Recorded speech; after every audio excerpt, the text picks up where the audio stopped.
pledge allegiance to the flag of the United States of America and to the republic for which it stands, one nation, under God, indivisible, with liberty and justice for all.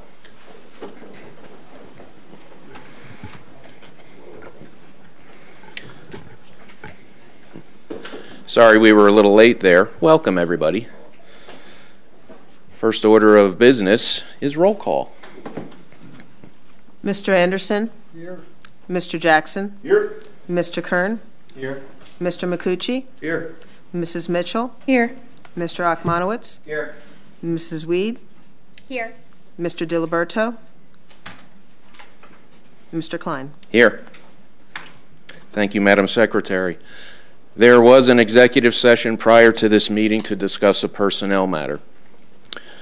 So moving on, the first item of business is approval of the minutes from our October 11th, 2018 meeting. Do I have a motion to approve the minutes as presented? So moved. Second. Mr. Kern and Mr. Anderson. Discussion. All those in favor say aye. Aye. Opposed? The motion passes unanimously. Which brings us to the first public comment of the evening. Madam Secretary, do we have anybody that signed up? Julia Henry?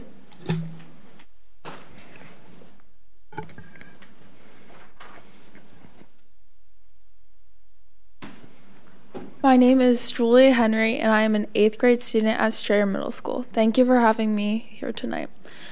Would you prefer that I tell you about myself or that I just dive right into why I'm here? Whatever you would like to do.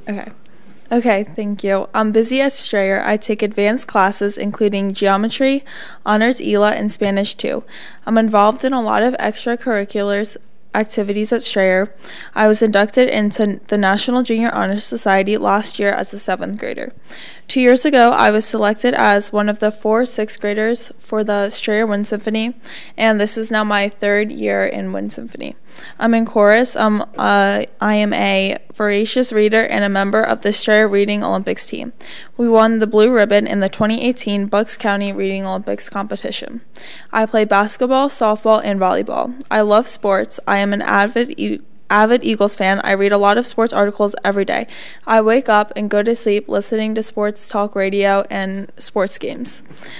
I'm a member of the Strayer Music Theater Academy, and in 6th grade I was Zazu in The Lion King Jr. Last year I was Tall Alice in Alice in Wonderland Jr. We'll perform Mary Poppins Jr. on January 24th, 25th, and 26th. Hope you can make it. I'm also a Girl Scout, and so far I've attained the Bronze Award. I'm a member of Strayer's International Club. I was recently elected president of the club, which leads into my reason for speaking here tonight. So that you can put a face with a name, I'm the student that has been asking and begging to learn French since I was 3 years old. Every one of us has dreams and goals, and I can honestly tell you that my dream, passion, and goal for almost my entire life has been to learn French in a classroom with my peers. My mom used to teach in a middle school, and when I was younger, she would tell me, when you get to middle school, you can learn French. At the end of 4th grade, I found out that QCSD does not offer French. Every other school district in Bucks and Montgomery County offers French.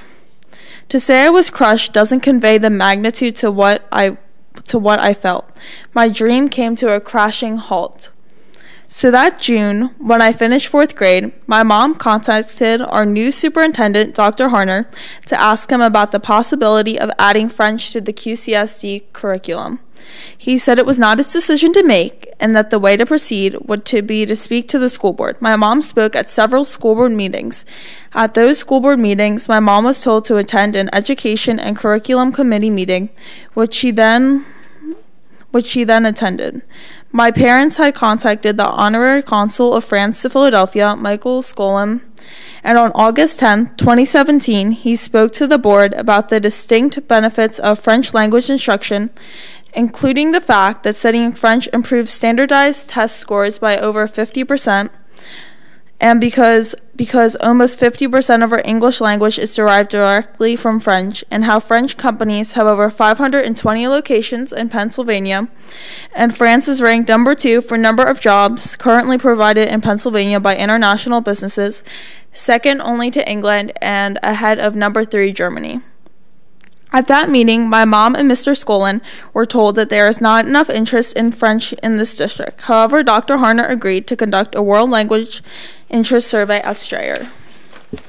Last school year, on November 13, 2017, all QCSD 6th and 7th graders were given an online world language survey. There were 3 survey questions.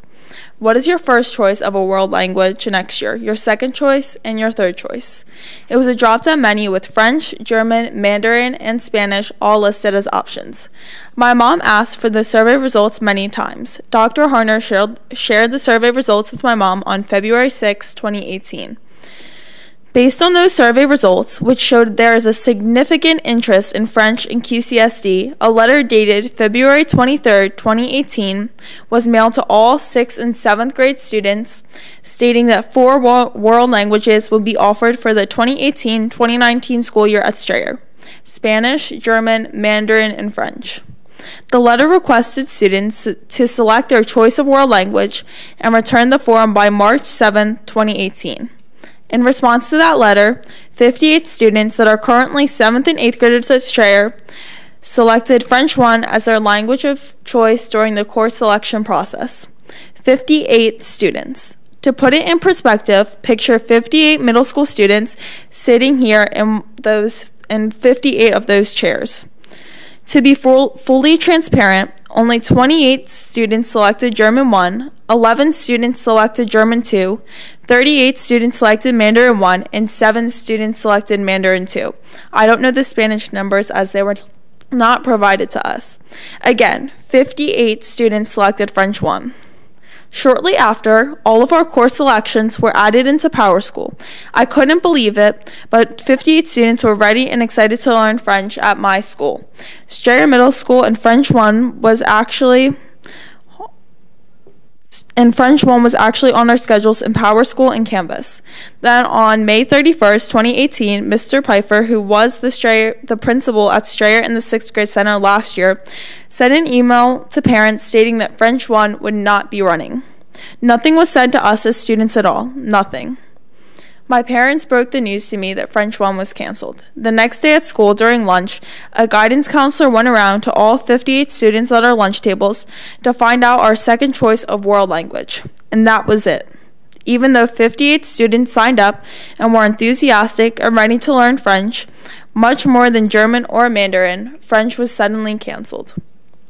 A few weeks later, this past summer, my parents and I met with Dr. Harner and Miss Edwards to express our concerns. At that meeting, we were told that despite their attempt to add French 1 to the curriculum, there was never a true, viable plan. In an effort to be fully transparent, I'm here to say that was devastating and confusing to hear. I like to think that there is always a plan, but to hear that there was no plan beyond offering French 1 at Strayer is upsetting, disappointing, and frustrating. How did the course offering letter get mailed to our homes without a plan? How did French 1 get added on to 58 student schedules only to have the plug pulled? I'm here because as an 8th grader, I wanted you to hear from me personally. I'm interested in what you know as a school board about what has happened to date and what is being planned for French 1 at the high school, given the undeniable benefits of French, the fact that every other school district in Bucks and Montgomery County offers French, and the high student interest in French in this district. Thank you for listening. Thank you very much, Ms. Henry. Awesome.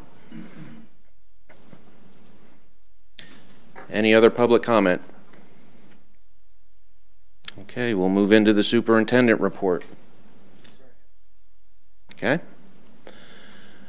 Brings us to our student representative report, and tonight we have Mr. Jacob Lewis. So, sir, the mic is yours. Hello, everyone. My name is Jake Lewis. I'm currently a junior at the high school, and I'm on the swim team and the lacrosse team.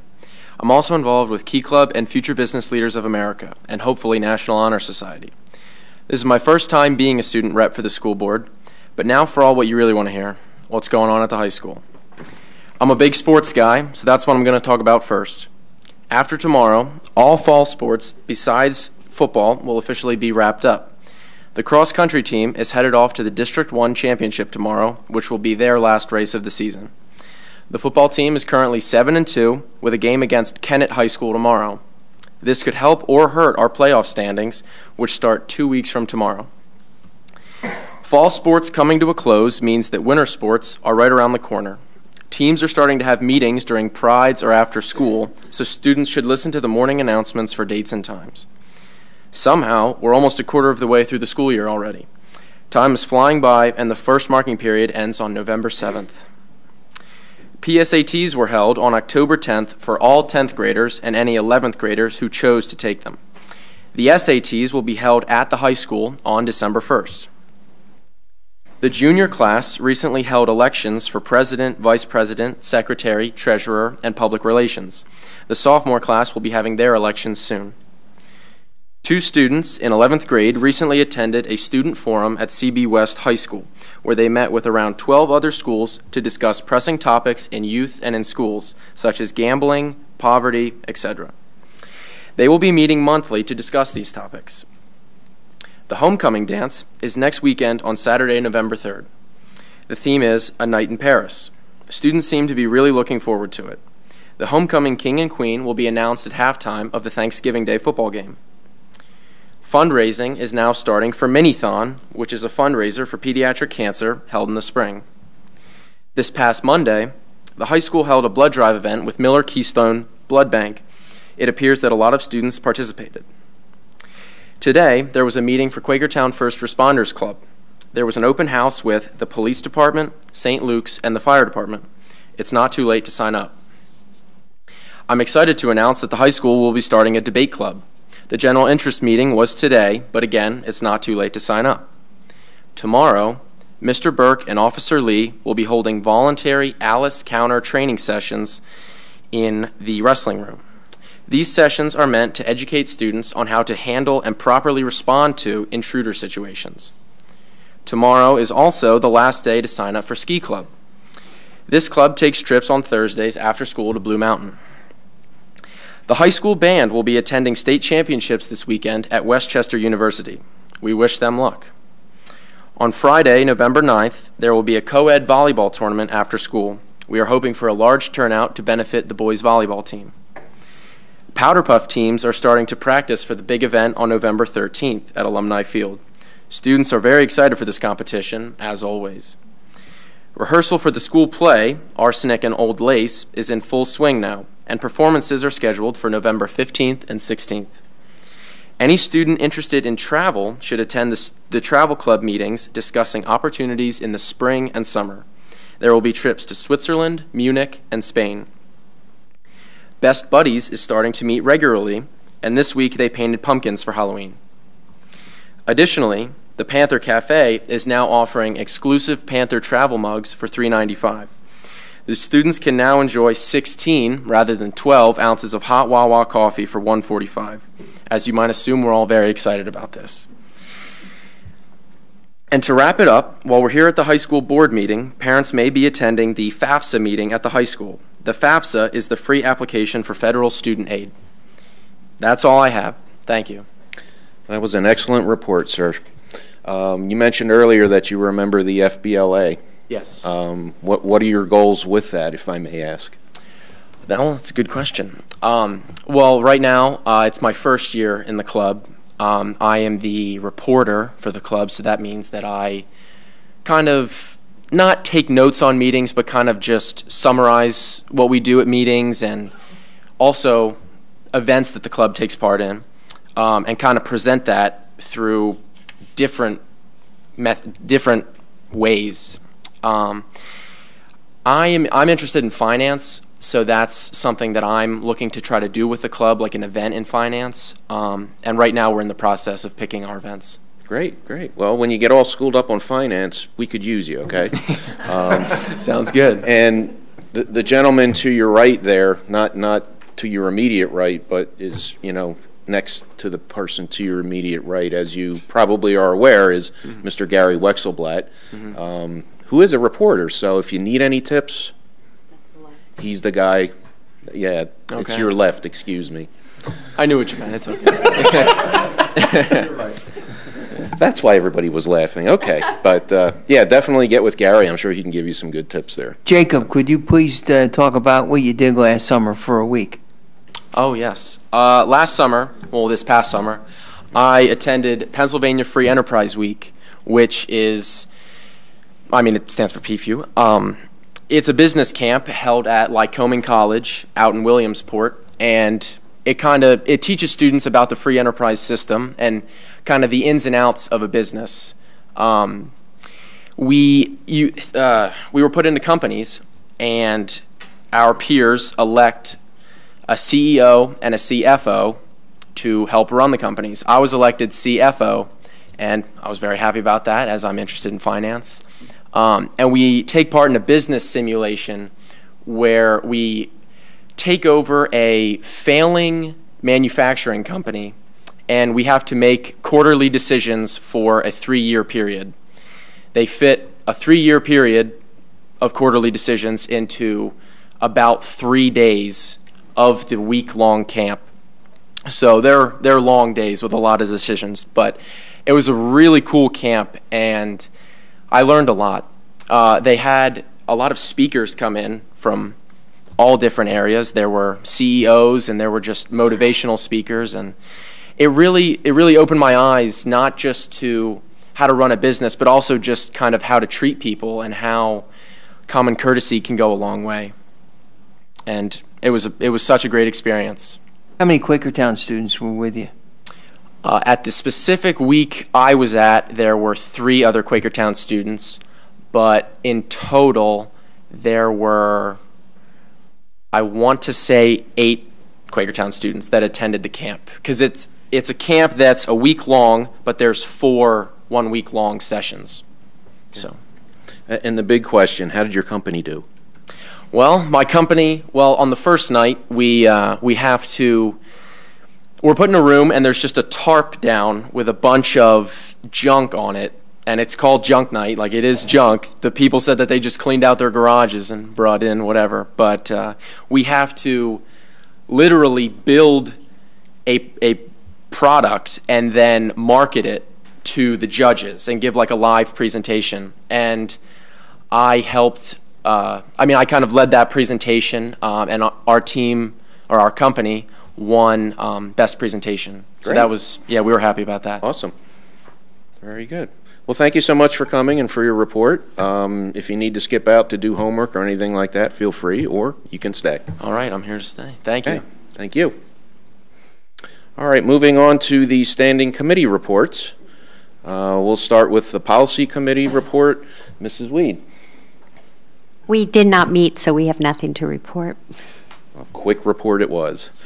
Okay, next would be the finance committee meeting. Mr. Macucci, I know you guys met because I was there. So we have a presentation to give. Do we want to go first with that, or want me to go through the finance report? Up to you. So Zach, do you want to introduce our presentation from Locked In? Sure. Which is a healthcare consortium that Quakertown's a part of. So. Yeah, so we were originally going to do this presentation in finance, but had too many other things on the agenda, so we decided to move it into the regular board meeting. Bob Russell is here from Locked In. They're the consultant for the Bucks and Montgomery County Healthcare Consortiums, which we are a member district of. Also here is Lynn Morgan. She's the labor trustee for the district on that in that consortium, so she's attending as well. So if Bob, if you want to come on up, the podium's yours. And your presentation should be, yep, it's queued up there.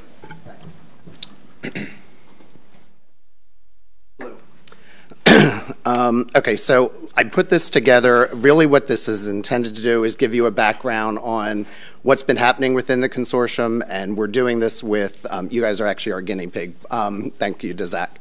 We're going to be doing this with each of the school boards for the member school entities within the consortium.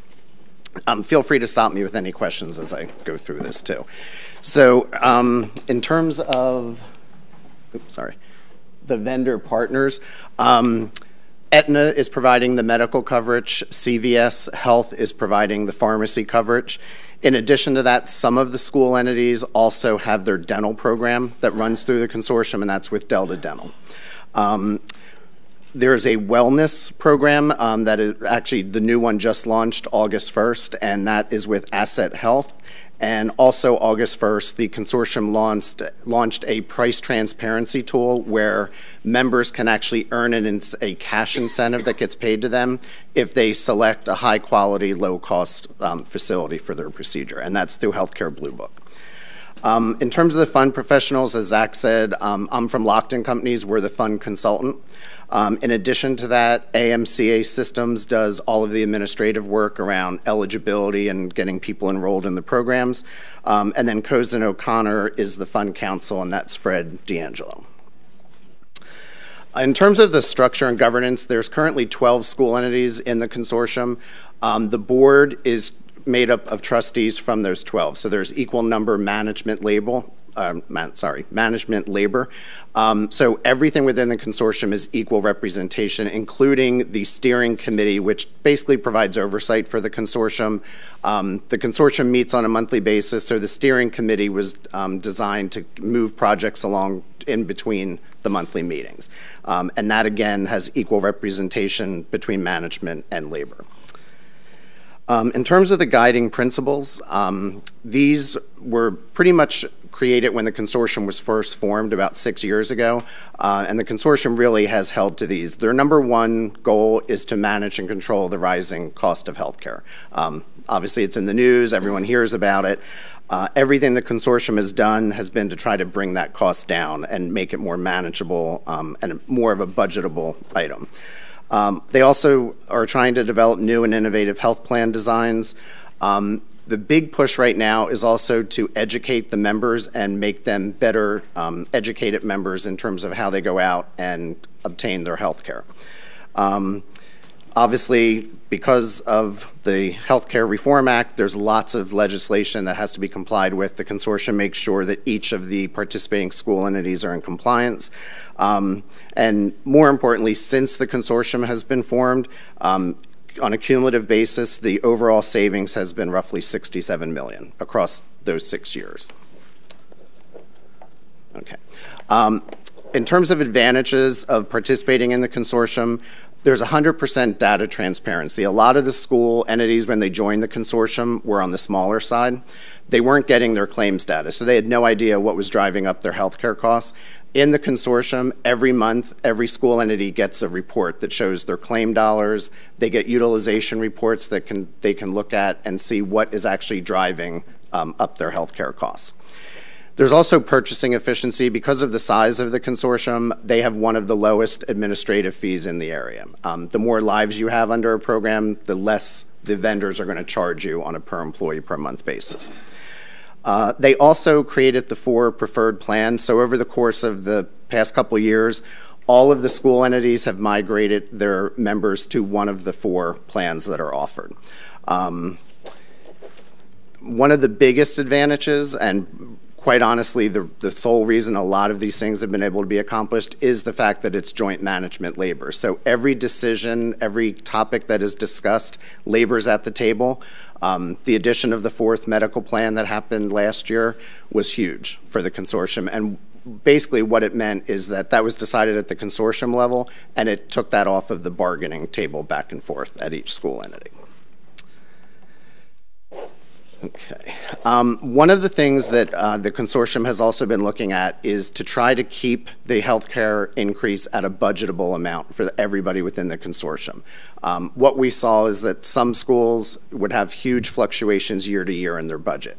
So one of the things that the consortium has done, they started it last year and then we're moving into the second year of this, is we basically developed a new model to help pool the overall experience and provide more of an even playing field for everybody. So basically what happens is each school entity got to pick a dollar amount that they basically said they could absorb. So I'm just going to pick a sample one. One of the levels is $200,000. So basically what that means is for every single member, as claims get accumulated through the year, the first $200,000 is charged to the school entity's balance. Everything over that goes into what we're calling the common pool. So each school entity is making a contribution to the common pool, and then at the end of the year, that gets reconciled. That's one piece of the pooling. The other piece that we're doing is to help mitigate on the back end the big budget fluctuations. There's a blending of the renewals between the school entity and the total consortium. So we're moving, we're actually in the second year of that pooling. We're about to start releasing, actually next month will be the first budget projections. And for that year, it will be a blending. 2/3 of the renewal will be based on the whole consortium, and 1/3 will be based on just the school entity. Next year's budget, it will be based 100% on how the whole consortium is running. The reason that's going to be important, it's on a future slide, is when we looked at what was happening for the consortium, in total, it was running several points below industry average for cost increases. So we're trying to get all of the schools to benefit from that instead of having those big budget fluctuations. Let's see. Sorry, go to the next one. Okay. I won't bore you with the details of the plans, but this is just a side-by-side of the 4 medical plans that are offered. Within the consortium, everybody has one of these plans for the medical. On the pharmacy, there's still a lot more variance in the plans, and school entities can negotiate those on their own. And then this is just an overview of the pharmacy plan that Quakertown currently has. One of the things, we have preferred plans that were developed by the consortium, but there's not a mandate to move to those like there was on the medical. So at any time, a school entity can contact us as the fund consultant and say, we want to look at the preferred plans, and then we'll show them what the cost impact would be for that. I'm going to jump to, okay, so this page. This shows the 3-year renewal average for Quakertown versus the consortium. So we did this back starting in 2015, and you can see for the total consortium on a 3-year, the total increase was just under 3% per year, which is well below what we're seeing out in the marketplace, and honestly, much lower than a lot of the schools were seeing before they joined the consortium. Okay, and then this shows for the 2018-2019 plan year, that was the first year of that pooling between the blending with the consortium and the standalone. And I just wanted to highlight for Quakertown how it helped Quakertown from a budget standpoint. Quakertown on their own would have been at 13.2. The whole consortium was lower than that. And so by blending, the actual cost increase for Quakertown was a couple percentage points lower than what their standalone would be. The other savings that comes to each of the school entities, and this page just highlights specific for Quakertown, I mentioned because of the size, we get one of the lowest administrative fees. So we looked at what the administrative fee is through the consortium, and then what it would be for Quakertown if they were to go out on their own just as a standalone entity. And the annual savings on that is about $32,000. The other piece is on the stop loss. So that's that internal pooling that I mentioned versus if you were to go out into the open market. And the savings on that alone is about $720,000. Okay, so I mentioned we have a wellness program. It's been revamped a couple times. So the latest program is more of an incentive program. So it's rewarding people if they're going out and doing their preventive screenings. That's with Asset Health. We're really trying to promote, again, to have the members be well educated about how to access care, what they need to do to maintain their health. Obviously, the goal with any wellness program is to hopefully catch things early and prevent them becoming a large claim down the road. Just last week at the consortium meeting, the trustees voted to add Teladoc into all of the medical programs. So this, again, it's a convenience for members. So this allows them to just call it, and it's the call goes to an accredited doctor. They can take the information over the phone. If they have the capability to do video, they can also do it through video. This is intended for the routine type things. You think you have a child with an ear infection, you have a sinus infection, that sort of thing. They do have the ability to write a script as well. So it really prevents, if the member doesn't want to wait at a doctor's office, they get a call within just a few minutes. So it really is a convenience for the member, and it's also a lower claim cost for the school entity for those members. And then I mentioned the transparency tools. That's with a company called Healthcare Blue Book. This was just launched August 1st, and this provides if somebody, there's two ways they can earn the incentive. If they actually go out on what they call shop, which is go out to the website, pull up the procedure, and it shows all the facilities in the area. If they go to a high-quality, low-cost facility, they will actually get a check mailed to them. Even if they don't shop, if somebody just, not randomly, but if somebody just goes to that particular facility without going onto the website, the incentive is still being paid because it lowers the claim dollars back to the school entity. And I know I whipped through that really fast, but I'm happy to answer any questions that anybody has. You guys shop plans for the consortium? You mean in terms of vendors? Yeah. Yes. So actually, the way the consortium operates on the medical and pharmacy, every 3 years, the medical and pharmacy vendor is basically put out to bid. So for this upcoming, for July of 2019, the pharmacy is out to bid. The last time the medical was out to bid is when the change was made from IBC to Aetna. And these benefits are based on our contract with our unions. Right. These benefits can't be changed until contract negotiations. Right.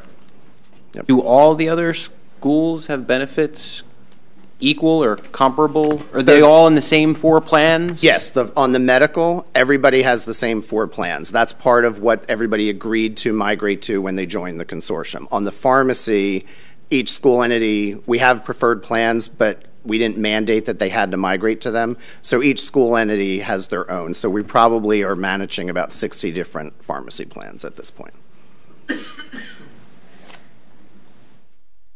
How much is the copay for the doctors for the teledoc benefit? I'm just curious. The consortium, it's actually free. There's no copay to the member. That's and nice. again, the reason that was done was to incent people to use it because on the back end, the cost that gets charged as a claim is much less than if somebody goes to a primary care or an urgent care.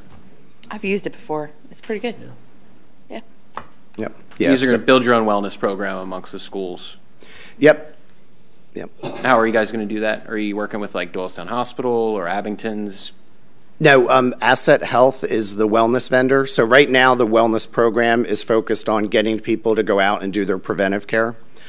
It was just revamped. It used to be, last year and even before that, it was if you went and got your biometric screening, you got a certain dollar amount. What we're trying to do is get people to start doing the preventive stuff that, we've, in the utilization reports, we see there are gaps in care.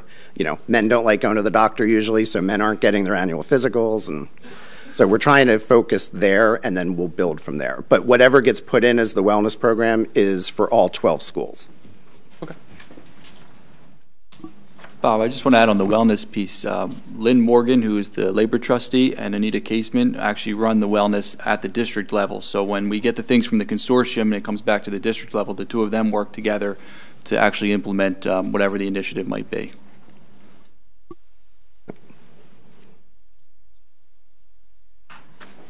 That's it. Any other questions for the board? From the board? All right. Okay. Thank you very much. Thank you. So other items we discussed in the Finance Committee were Act 1 exception calculations. So as you know, last year we qualified for $1.9 million in special education exceptions. The board approved a 4.2% millage increase, which took us partially over, took us over Act 1, which was 2.8% last year to 2.8% last year. We added the 1.4%. We got our 4.2%. So this year, last meeting, we had a discussion about opting out, and tonight on the agenda is a resolution. The initial speculation was around 100K would be what we thought we would be able to qualify for. But after they did some additional calculations, it looks like we qualify for approximately 500K. So Act 1 this year, they thought was about 2.8%. It's 2.7%. And if we were to take the exceptions, it would increase us to 3.4%. But after some discussion, I think at the finance level, we all sort of agree that that delta, the difference between the 500,000, wouldn't factor in to a large change in our budgetary operations. And so the Finance Committee unanimously approved staying at Act 1 and opting out. We'll be voting on that tonight, everybody. Did I say that right, Zach? Anything that I missed? Impact on revenues. Let's talk about, we just talked about that. So recent bond refinance, we discussed that last year, February 22nd of 2018. This board approved refinancing our bonds. They went out to the market October 11th. UBS Financial Services won the bid, resulting in $251,000 savings on our debt services, which we will appreciate this year. We'll be voting tonight on a new Forecast 5 analytic tool, which we reviewed last time in our Finance Committee. This was a tool that sort of affords us some transparency, not only as a district, but across the state with our finances, and allows us to compare ourselves to districts across the state. And it's for anybody who publicly reports that has to publicly submit their data. One of the things that we challenged administration with was sort of transparency, and I know that a lot of us are on emails often talking about the budgets and asking about certain line items and what our costs are relative to other districts. And so I think this tool affords us a great opportunity to look at this at a much higher level, but then we can drill in where necessary. That looks like this year alone, if we approved it, it would be a $30K to the operations over 2 years, $30,000 to the operating budget, $12K this year and $18K next year. I do want to point out that I think that, with reduced work in our administration, we can count that as sort of offsetting this cost, because I know, there's hours upon hours that our administration is digging into some of our questions just to try to get the answers. And I think for the public, I think that you'll have a better appreciation when we show you some of the graphs.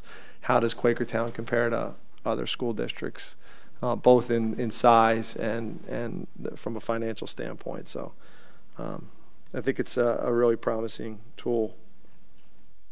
And we can set up all kinds of dashboards and stuff like that, so you can see real time where your spending's, which I think is also a huge bonus. We locked into our fuel bids for this year. So I guess as part of the Bucks County IU, districts are able to lock in fuel costs, and our administration locked in. So to give you an example, our gas, we get it for a rate of about $2.28, and our diesel fuel, which we use upwards of 87,000 gallons, we got for $2.17 a gallon. So that's basically the highlight of our meeting. Did I miss anything, guys? Any questions? Anybody? All right. That's my report. Great report, sir. Thank you. Next up is the Bucks County Intermediate Unit, Mr. Jackson. And before you start, Mr. Jackson, let me publicly wish you a happy birthday. Happy birthday. And I'm sure that you're doing just what you want to do, which is being at a school board meeting on your birthday. Sadly, that might be true, but oh, you need a better social life. That's unfair. That's unfortunate. The IU met last Tuesday, the 16th. I've included in the board docs the awesome news, the highlight of all the different things they're going that are going on down there, as well as the board digest list, which is all the various approvals we had at that time. There's really nothing earth-shattering to discuss, so that's my report on the IU. Why don't you segue into the legislative report next? And the legislative report. I've included the legislative report that we get every month from the IU. It's public content. I hope the public was also interested in seeing how Harrisburg has attempted to screw up our schools even more. But, I mean, I always laughed. It's actually in there, the sunscreen law, which literally there's a law they had to pass that permits students to apply their own sunscreen without doctor's assistance. Yeah. So that's what Harrisburg is working on for you. As well, Mr. Anderson and I went out to the PSBA Leadership Forum last Friday, where the PSBA, which is, for those who don't know, the Pennsylvania School Board Association, passed their legislative agenda. That's what the School Board Association is going to lobby Harrisburg for, passing certain laws that benefit school districts. That's available on their website. I didn't post it. It's public access to that, to see that. Nothing earth-shattering there as well. So that's what's going on legislatively. Thank you, Mr. Jackson. And last but not least is the Upper Bucks County Technical School report. Mr. Achmanowitz. Not least, indeed. October Student of the Month at Quakertown is a Quakertown student, Brianna DiGiacomo. She's a senior who not only is an artist, but has a natural instinct for welding, so she was recognized. We had a facilities committee meeting, and during that meeting we discussed a proposed sewer treatment contract between Upper Bucks County Technical School and the PADCNR. It's been placed on a later agenda after some additional research can be done. We had a finance committee meeting as well. We discussed an ongoing conversation about the funding model of the contributions from the 3 sending schools. Roughly the amount due is a 5-year rolling average. There was mention of the informal agreement made many boards ago back to set any funding request at Act 1. And so the agreement had been in place since the 1960s. That's what I meant when I said that far back. The projections suggest right now that it may be time to consider another funding model to implement over many years with respect to the school's capital fund. And by the school's capital fund, I mean the tech school. We received some great donations from E.P. Henry. They donated $2,200 in paving stone for a project, as well as Stone Depot, which was responsible for contributing about $2,800 worth of products for the school. The policy committee met and we discussed the school's comprehensive plan, projecting our goals and commitments over the next 3 years. Some of the agricultural students will be attending the Pennsylvania Farm Show in Harrisburg this January. We approved the household hazardous waste collection site proposal from the BC Planning Commission for a date of June 1st, 2019. The tech school has an open house for all interested parties scheduled for November 8th, and it will be from 5:30 to 7:30. The next JOC meeting is scheduled for November 15th at 7. JOC board meetings are recorded by a community member, and they are available on YouTube if anybody is interested. That concludes my report, sir. Thank you, sir. Well done. That moves us into the public comment on the fiscal items being presented for a vote tonight.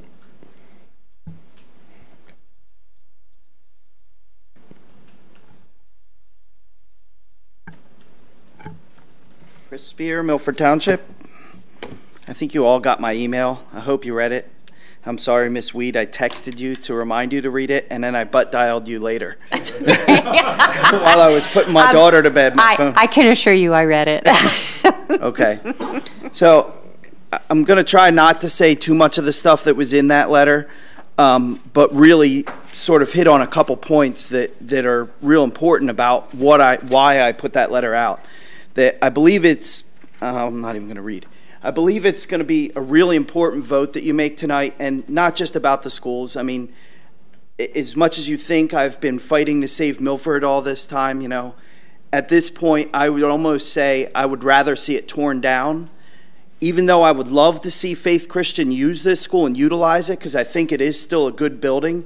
I just think that the risk is too great that down the road, either vouchers could be approved, and we're really one governor election away from that happening, or they could sell it to someone else later, and that could become a charter. And, I know Mr. Garten did say that you were going to work out some things in the agreement of sale, but along with the first right of refusal. But, if Faith Christian buys this school and sinks $12 million into it, and then they go, okay, well, we don't have all our funding, we didn't get as many students as we want to sell it, they're going to sell it back to us, not for the $2 million we sold it to them for probably what they put into it. And then say in 5 or 6 years, can we afford to buy a $14 million school back?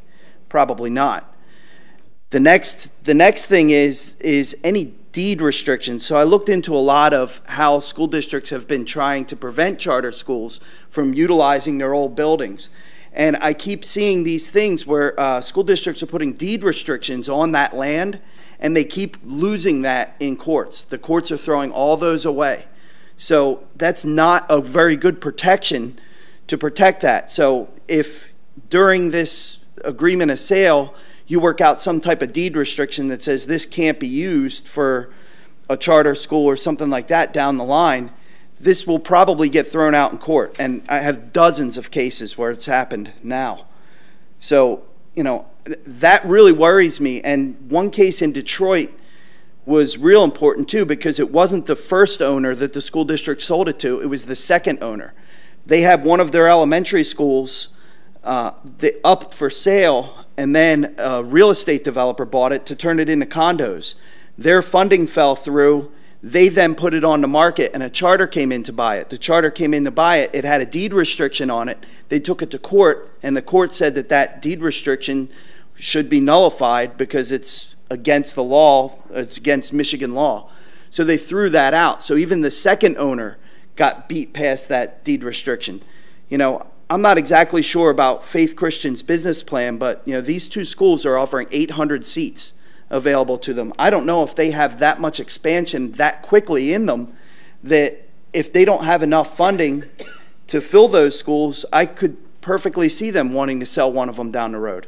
And seeing how these court cases went, how these deed restrictions are thrown out in courts, I don't believe we'd be protected enough. And I think that $2 million that we would make selling those schools should be considered an insurance policy against a charter school coming in. These charter schools cost $16,000 to $23,000 per student, and that's the numbers I got. I'm sure you have better numbers than that. But, I really don't want to see our school district whittled away $16,000 at a time because a charter comes in, and we thought we were protected by putting deed restrictions or a first right of refusal of sale in, and it did not protect us. And that very well could happen here.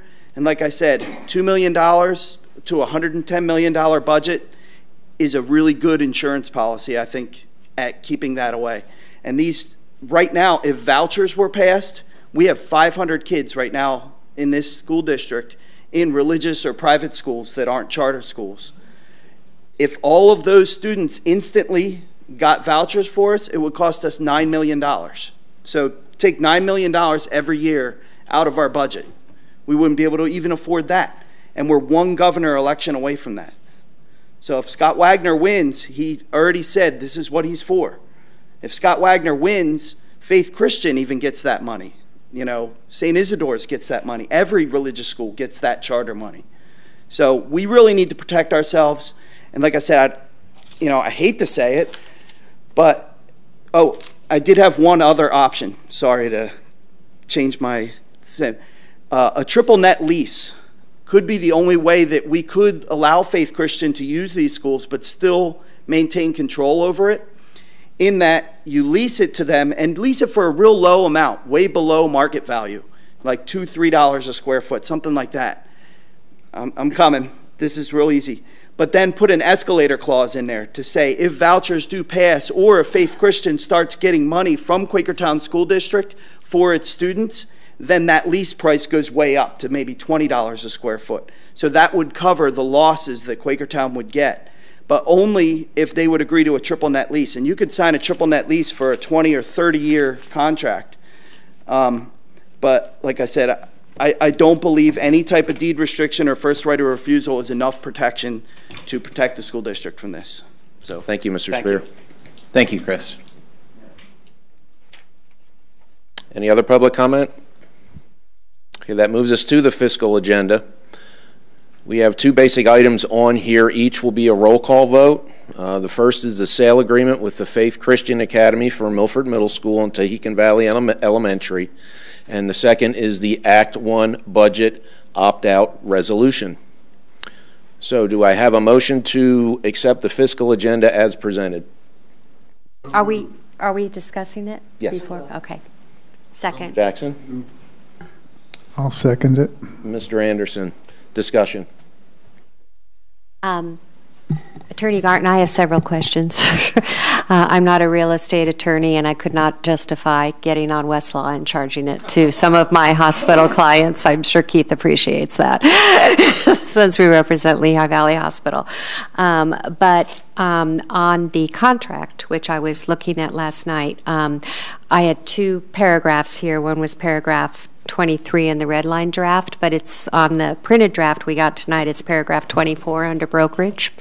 And there is a finder's fee of 2.4% Remax. I wanted to ask you about that. Or Zach? Mr. Shuck about that. Okay, Mr. Shuck, can you explain that to me? Yeah, sure. Their offer was $2 million.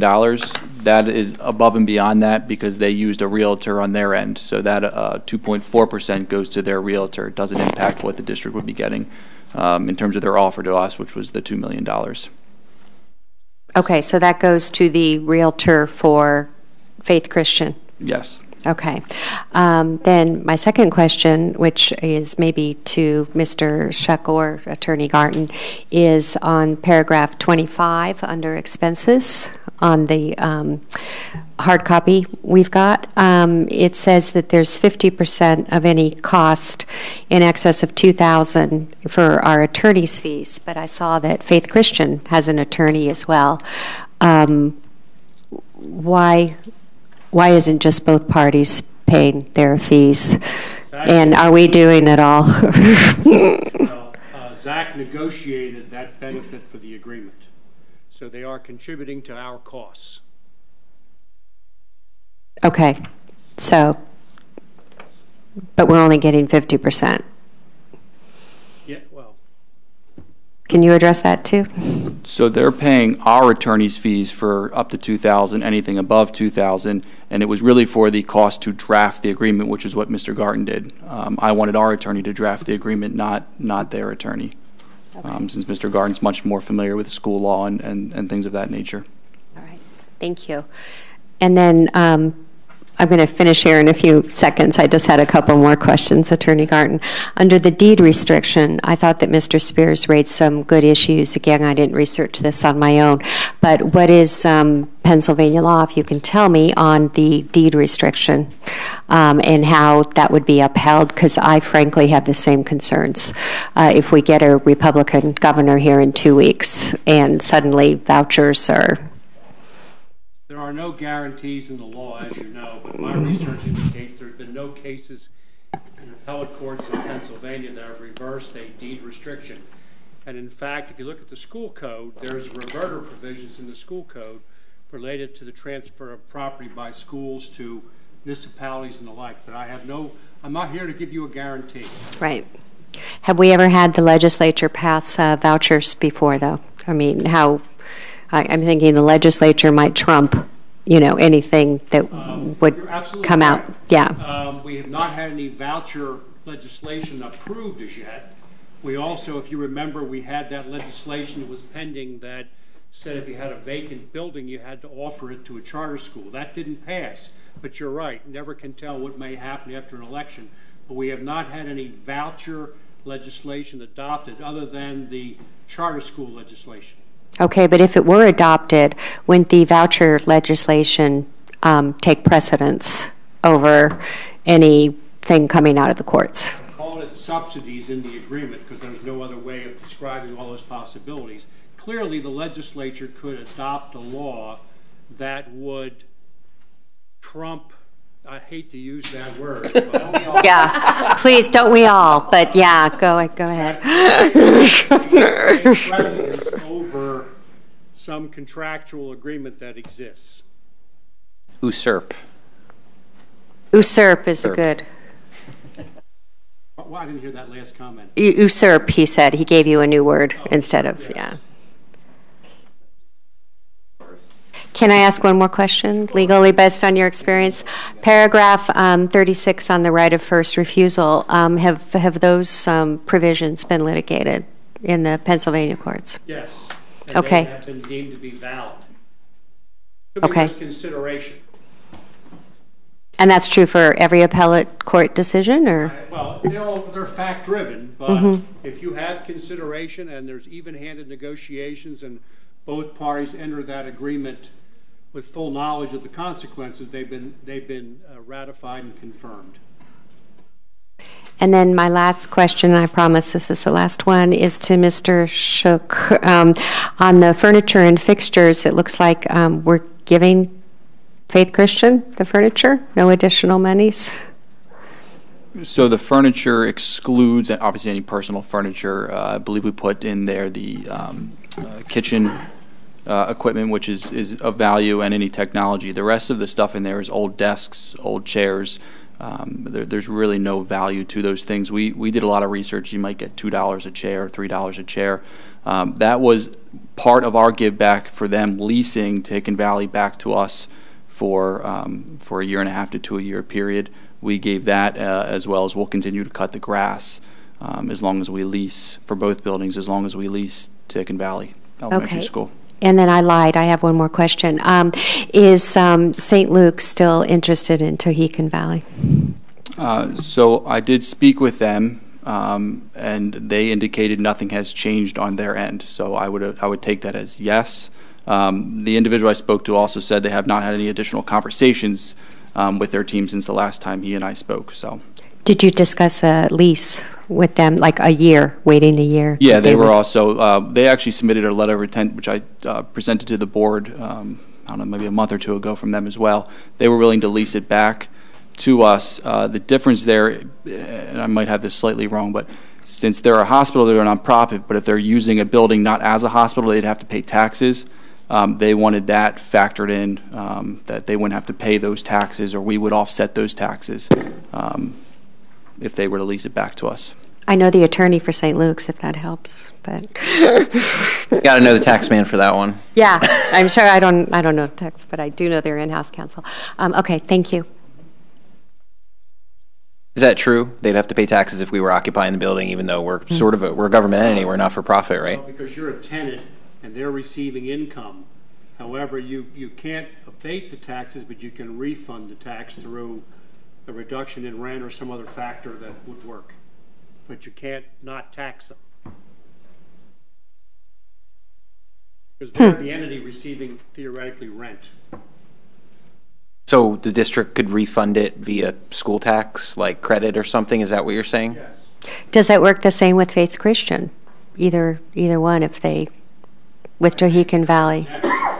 Because they're a nonprofit, so they don't pay tax, irrespective of whether there's a district participation in that.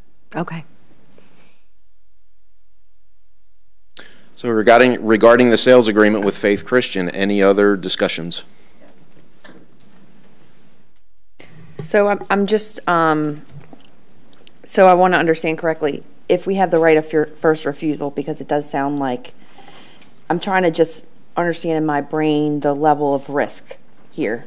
So, and I think the voucher situation is, outside of this situation with Faith Christian, could be obviously devastating to the public school system here. We'd have to, we'd have to make a lot of changes. But outside of that, since we have the right of first refusal, and let's just say it played out in court that they, the deed restriction as far as the use of a charter school, they were to win that, their only option would be, in that case, they could lease it out to, I guess, a charter school, but they wouldn't be able to sell it unless they offer to us first. Correct. Okay. And your opinion, would you say, and I haven't done a ton of research, I know that the legislature did try to put it out for a vote twice and failed to do so for the voucher situation, but do you see that in any way as being, a threat that we should really strongly consider? Let me say that you never know what happens, and I think we can all agree to this, what happens in Harrisburg. Is it conceivable? Certainly, it hasn't happened to date. I suspect that the makeup of the legislature will change this November, but doesn't mean it won't change again. So I know there are some court cases that talk about the constitutionality of vouchers for parochial schools. So you still have the court challenge because you can't, public bodies, other than the fact that they provide for health, safety, and welfare of parochial and private schools, can't support private schools or parochial schools because of the separation of church and state, but nothing is without risk. I don't think it's foreseeable in the near future, but there's certainly some risk. Mm-hmm. Mm-hmm.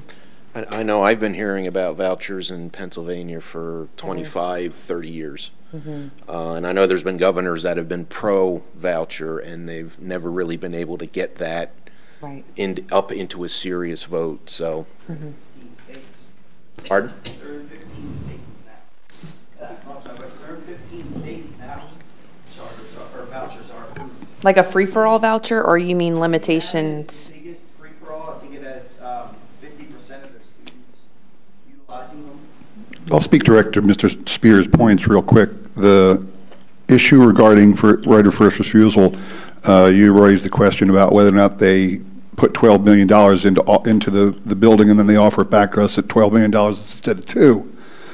Well, if we wanted to use it as a building, we'd have to put $12 million into it, and they've already done the work for us. So we're buying a building that. We would just buy it back to prevent it from.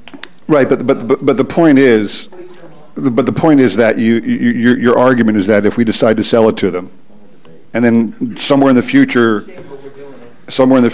they bring it back, or that we want to bring it back, or they want to sell it, we have the right to buy it. At that time, I would hope the only time we'd be interested is if we want to use it. And if we wanted to use it, we wanted to be in good shape, and they would have already done the work for it, and it would have been worth that much. Yeah, but I don't think we would want to buy it back to use it. That's my point. That's the counter to your. Can I make let's not have a debate.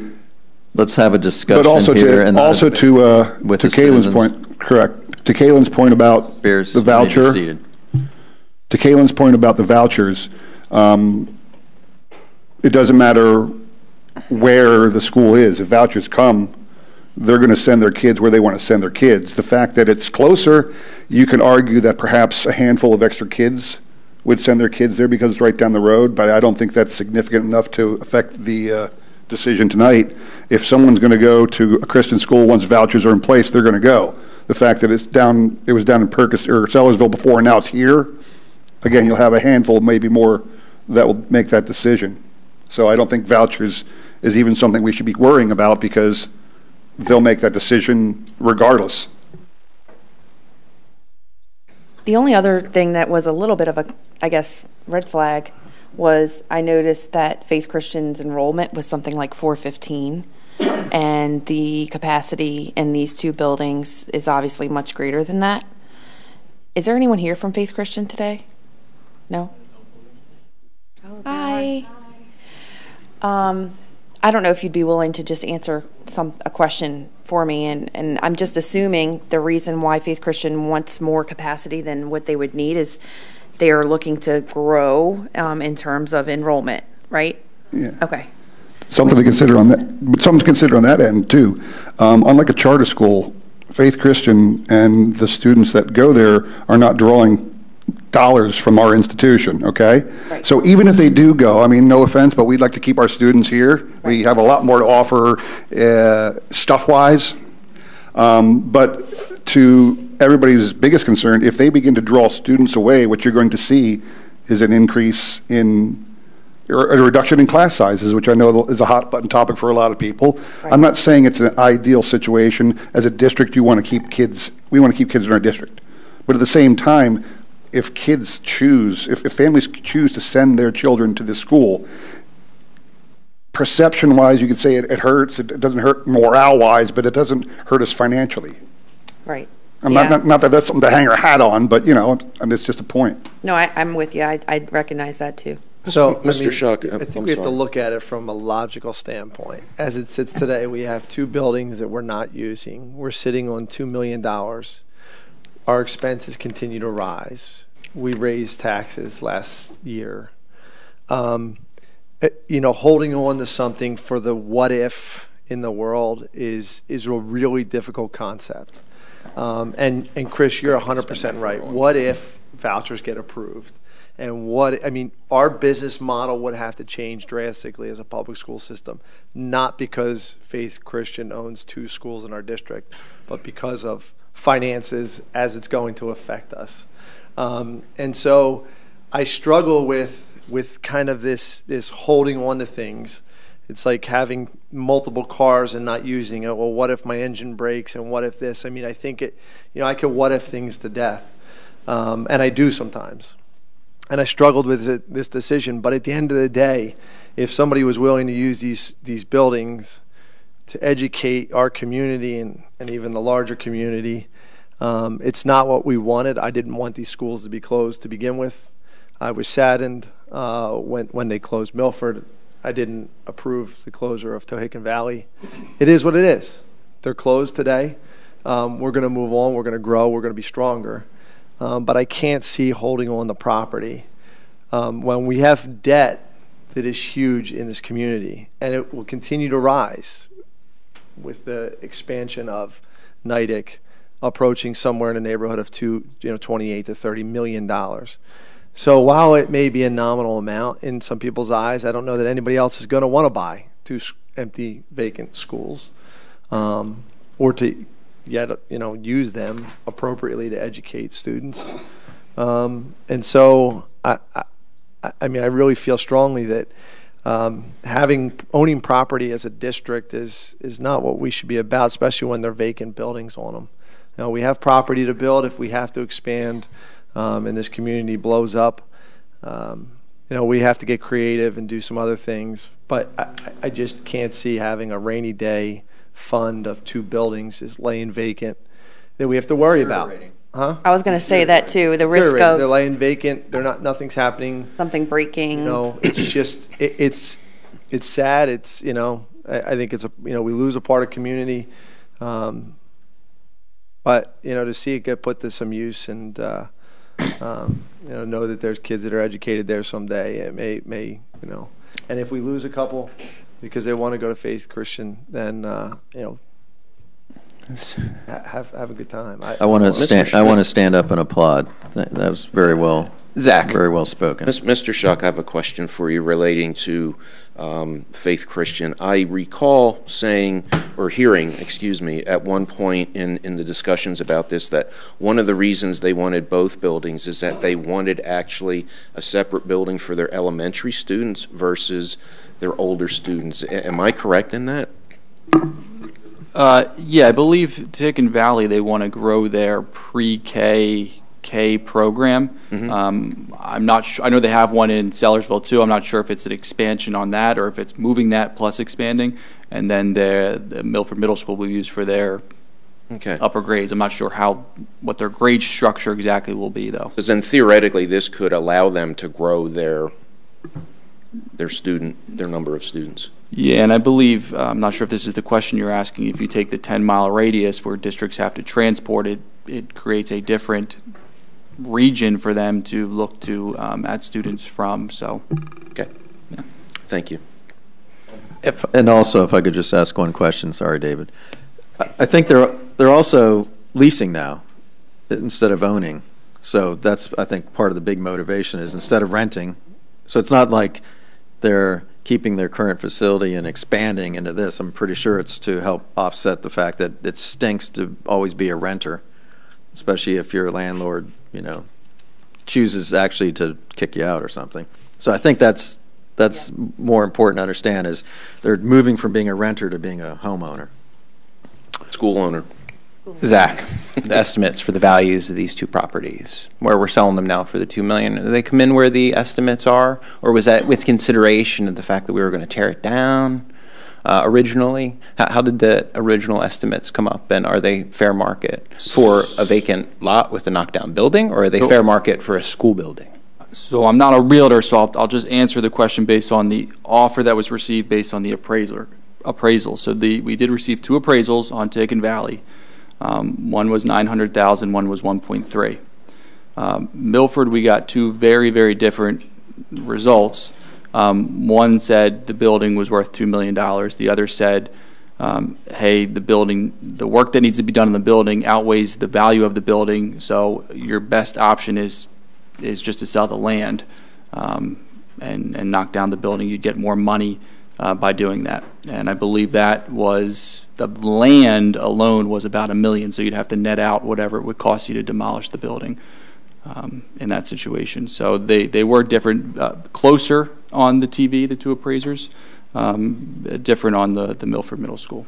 So what you just explained is the rock bottom price for this price was just about $2 million for both estimates, somewhere between $2 million and $3.5 million, right? Okay. As far as the right of first refusal goes, how does this function? I mean, in-use property that is functioning is probably going to be worth more than less, especially if somebody wants to buy that property for that purpose. So in turn, we're dumping a property for $2 million that they're going to make into a functioning school. Then they're going to say, I want to sell it for $4 million. Do you want to buy it for $4 million? You know, the one building. It's now a functioning school. It's worth $4 million. So we get the right to bid on it, right? Before they have to find another seller for $4 million, and then we get the right of first refusal? You have the right of first refusal to match a price they would get from someone else. They just can't come in and say, we want you to buy it for $10 million. You have a right to purchase whatever they can achieve by way of a third-party agreement. Or they just can't fix the price and tell you to buy it. They have to find a willing buyer, and you're permitted to match it. That would solve our financial problem. Well, except if they come with a willing buyer that comes in at $4 million and you have to pay $4 million. Absolutely. That's the scenario I think that Mr. Akmanowicz is asking about. What if that willing buyer falls through after our right of first refusal? Oh, we had a buyer for $4 million. You know, Quakertown had the first refusal. They said no, but our current buyer now fell through. So we could have got stuck buying a building that somebody thought that they were going to buy.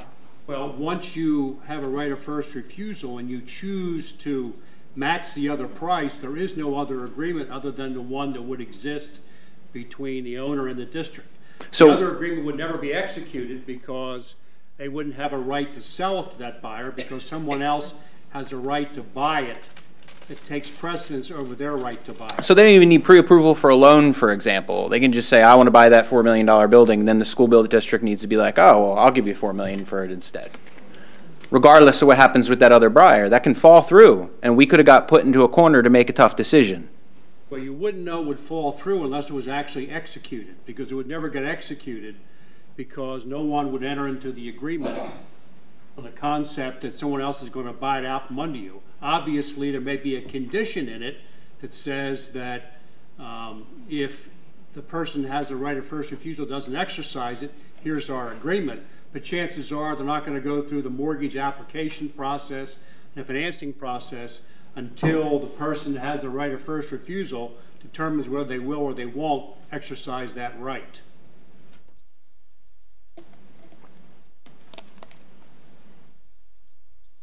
So in other words, they can just say they have a buyer and they don't actually have to have it. Well, no, they have to show you a valid agreement of sale that's been offered. And you would have a right to go through due diligence to see whether in fact it is a valid agreement of sale proposed. And what would that vaguely look like? Well, it would look, you would look at who the buyer is. You would look at the financial strength of the buyer. You look at the, in other words, if they were going to buy a school building and said they were going to turn it into a landfill, you could look at the zoning. You know they can't do that. So you would do all the things in your due diligence to determine if that buyer was really a realistic buyer, and whether or not there was any prospect that that buyer could actually go to closing on that piece of property. But it's all in good faith. Like, at the end of the day, they could still back out from buying the building, yet we got put in the corner to make a decision to buy that building for $4 million. Or buildings, rather. If you don't choose to buy it, you're right. If there's a contingency they can't meet, the other agreement disappears.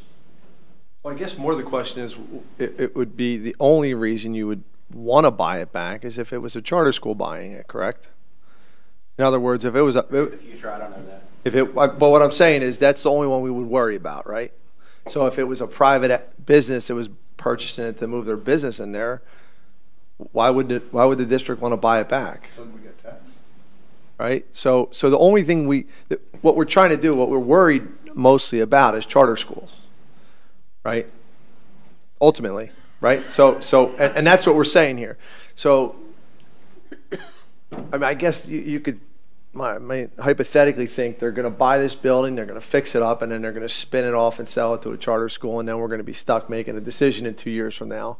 And then they'll be out of a school and have all their 450 kids on the street. I just think, I think two for a steal. It's buy one get one. I mean, give me a break. Oh, BOGO. I think that, I mean, we know that we've looked at this. Look, the finance committee looked at it. We've been haggling with what to do with Milford. The cost to renovate it was astronomical, at least according to the numbers that we looked at. We have nothing to do with the building. They could renovate it for much cheaper because they don't have to do the same things the public school systems has to do. So it's an incentive for them to buy it, renovate it. Now they own it. We get to use the fields. It's not an eyesore to the community out there any longer. We don't run the risk of something happening. And if charter schools come down the pike, we're going to be sitting here having much deeper discussions about what to do as a district than whether or not we're buying a $4 million building back. I think anyway. And I just want to say our kids spent about a dozen years with Faith Christian kids and other children in the non-public schools doing different sports and different events and things like that, and I couldn't wish for a nicer bunch of new people coming into our district and helping make it better. And to your point, Keith, using something that's there as a public asset sitting vacant right now. So it's a wonderful group of people. Okay, sounds like it might be time for our roll call vote.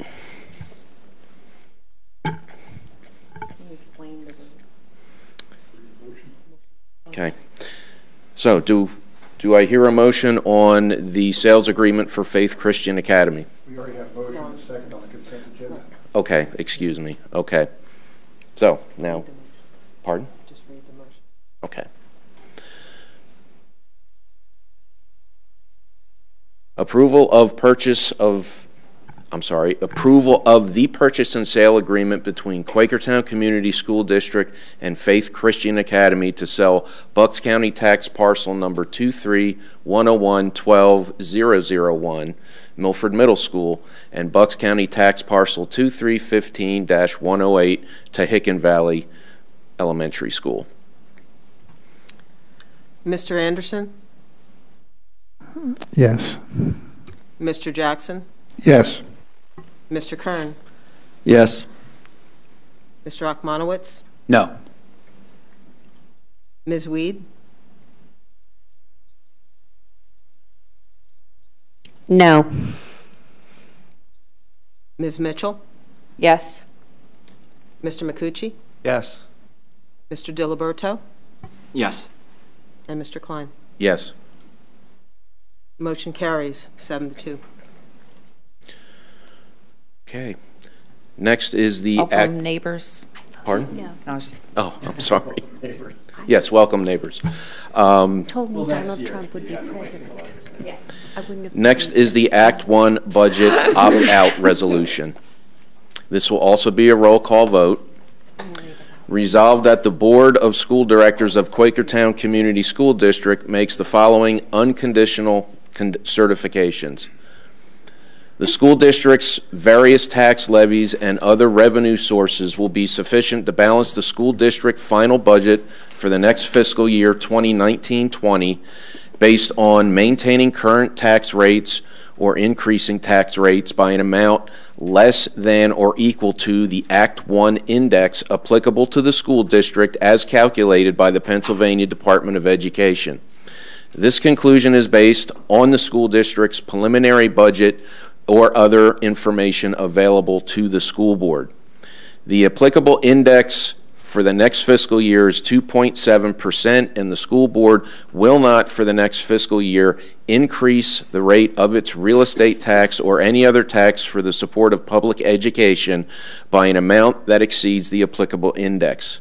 The school board has to date and in the future will comply with the rules set forth in School Code 687 for adoption of the school district proposal and final budgets for the next fiscal year. The school board understands that the school district will not be eligible to use Act 1 referendum exceptions for the next fiscal year. So we'll proceed with the roll call vote. We have the motion already. Somebody has to make the motion and second. We've already done that. We did it for You want to do everything. discussion for this? I don't know if we need it. I do. Oh, I'm sorry, yes. Yeah. My apologies, we should have a Well, discussion. In the finance committee, we actually spoke about the fund balance, and I'll take you back to the discussion last year, which was you wanted to have a relatively healthy fund balance, and it looks like, and although our audit is not yet complete, it looks like our fund balance at the end of last year would be $15.9 million. That's correct? So we would maintain a fairly healthy budget. And the administration actually stated to us that there would not need to be substantial changes if we opt out. So they felt fairly comfortable with the budget the way it sits financially today, and so I think it's a different flavor than what we experienced last year, where there was a lot of uncertainty, and I advocated strongly for leaving it open because at the time we were doing some furloughs and there was a lot of other uncertainty. Where I think right now we're fairly healthy from an operation standpoint. Am I not correct? Yep. And therefore I don't think we have to. I think we can look at it a little differently than we did last year. So, Any other discussion? Okay, let's move forward with the roll call vote. Mr. Anderson? Can we be clear, though, on what yes or no means? Yeah, we were confused last year. Those of us knew. Yes is you are voting for the budget opt-out resolution as presented. You're voting to limit our tax So if you increase. say yes, you're going to eliminate any additional exceptions. Correct. Right. Yes. Good. I'm sorry, Mr. Anderson? Mr. Jackson? Yes. Mr. Kern? Yes. Mr. Akmanowitz? Yes, Act 1 is enough for me. Ms. Weed? Yes. Mrs. Mitchell? Yes. Bucci? yes. Mr. Diliberto? Yes. And Mr. Klein? Yes. Motion passes Oh unanimously. my God, the first I can't 9-0. believe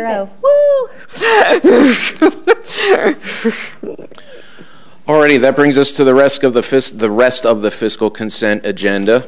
This is approval of rack sound contract for the pep rally at homecoming in 2018. Approve the contract with Anything But Costumes, Inc. for the high school play, which is Arsenic and Old Lace.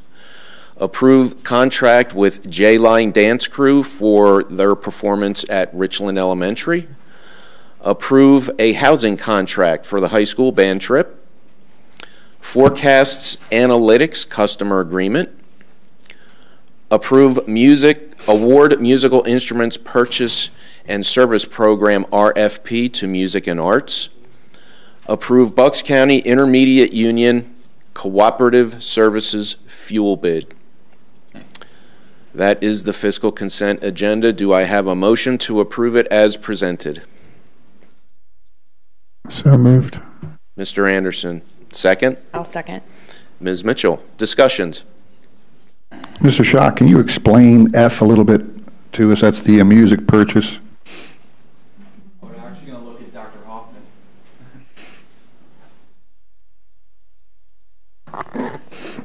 Sure. So if you remember, we've had a number of presentations about music in recent meetings.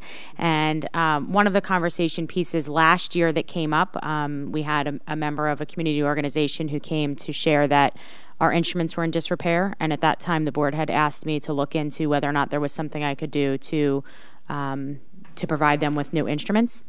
We went through and looked at the instruments that were in kind of the worst shape and would be unable to make it to the traditional curriculum cycle to be repaired. Yes, but actually, interestingly, no French horn showed up on the list for whatever that's worth. But so we actually went in and went to all the schools, not just the middle school. There are some elementary schools that don't have the instruments they need. And then recently, tubas were added to the list because it came to our attention that there was an issue with tubas on the school bus. So after spending a lot of time trying to figure out what instruments could best serve our students, this was the list we came up with, and we decided to go to bid for it because the actual price, if you were to just go out and buy it on your own, was close to $90,000, which was not an amount of money that I had set aside. So these are the bids that came back, and we'd like to award the bid to Music and Arts. They had the lowest bid, and they also offered some additional benefits to the school, including some scholarship to students who might want to start an instrument but can't afford one, and things like that. So the rest of the information is on there for you, but that's where that came from. So that's coming out of my money already budgeted for. It's no increase to you, just out of the curriculum resource budget. Buy a nice car for 4 tubas. Or Dave Ochmanowitz's car for 1 tuba. Hey, I'm the same. My car would be 1 tuba or less. Okay. It's okay. Don't be ashamed of, I'm not embarrassed about my old car.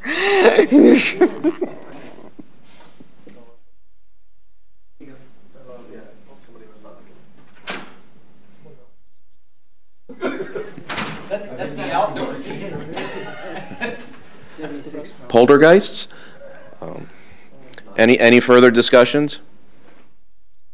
Okay, all in favor of accepting the fiscal consent agenda as presented, say aye. Aye. Opposed? The motion carries unanimously.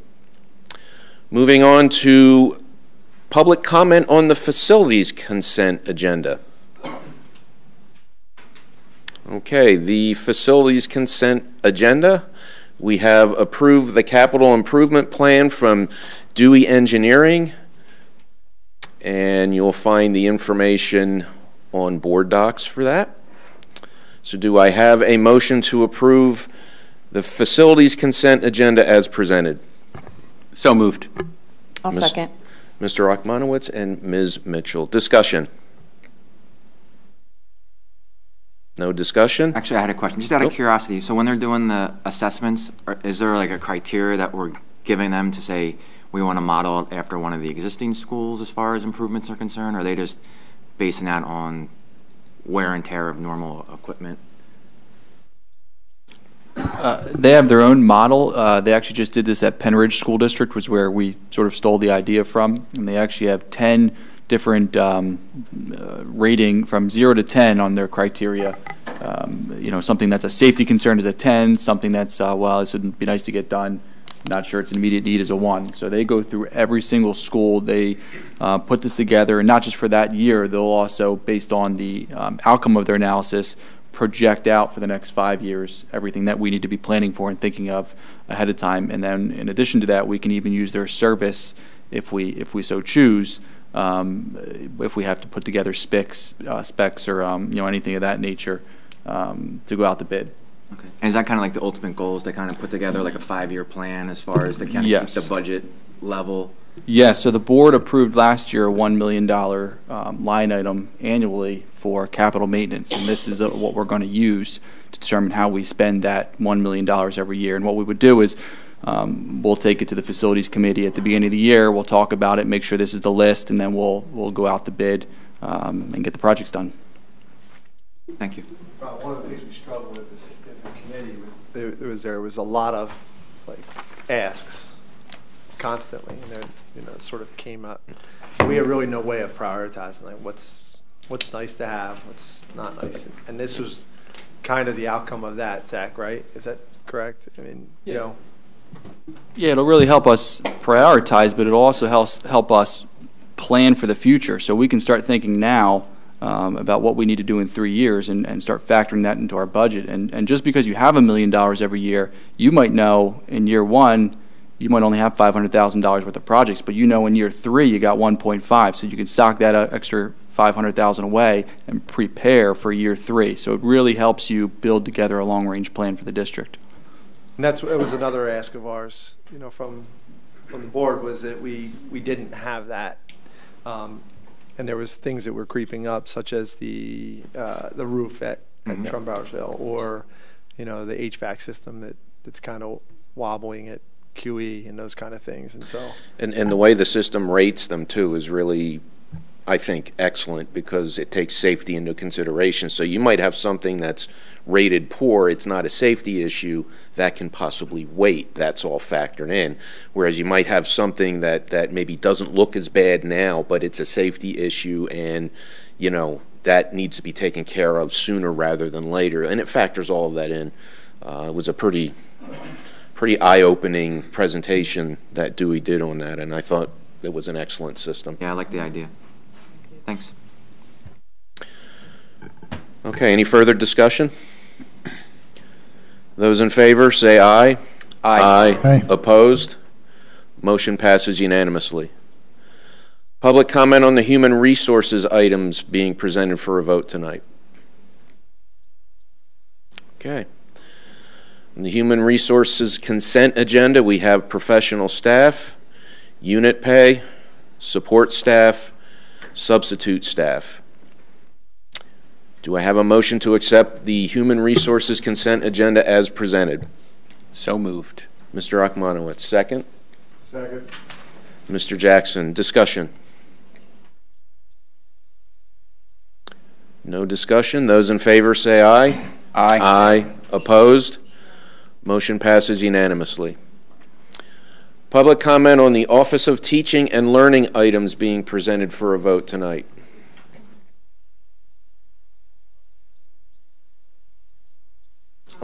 Can you come up to the podium, please?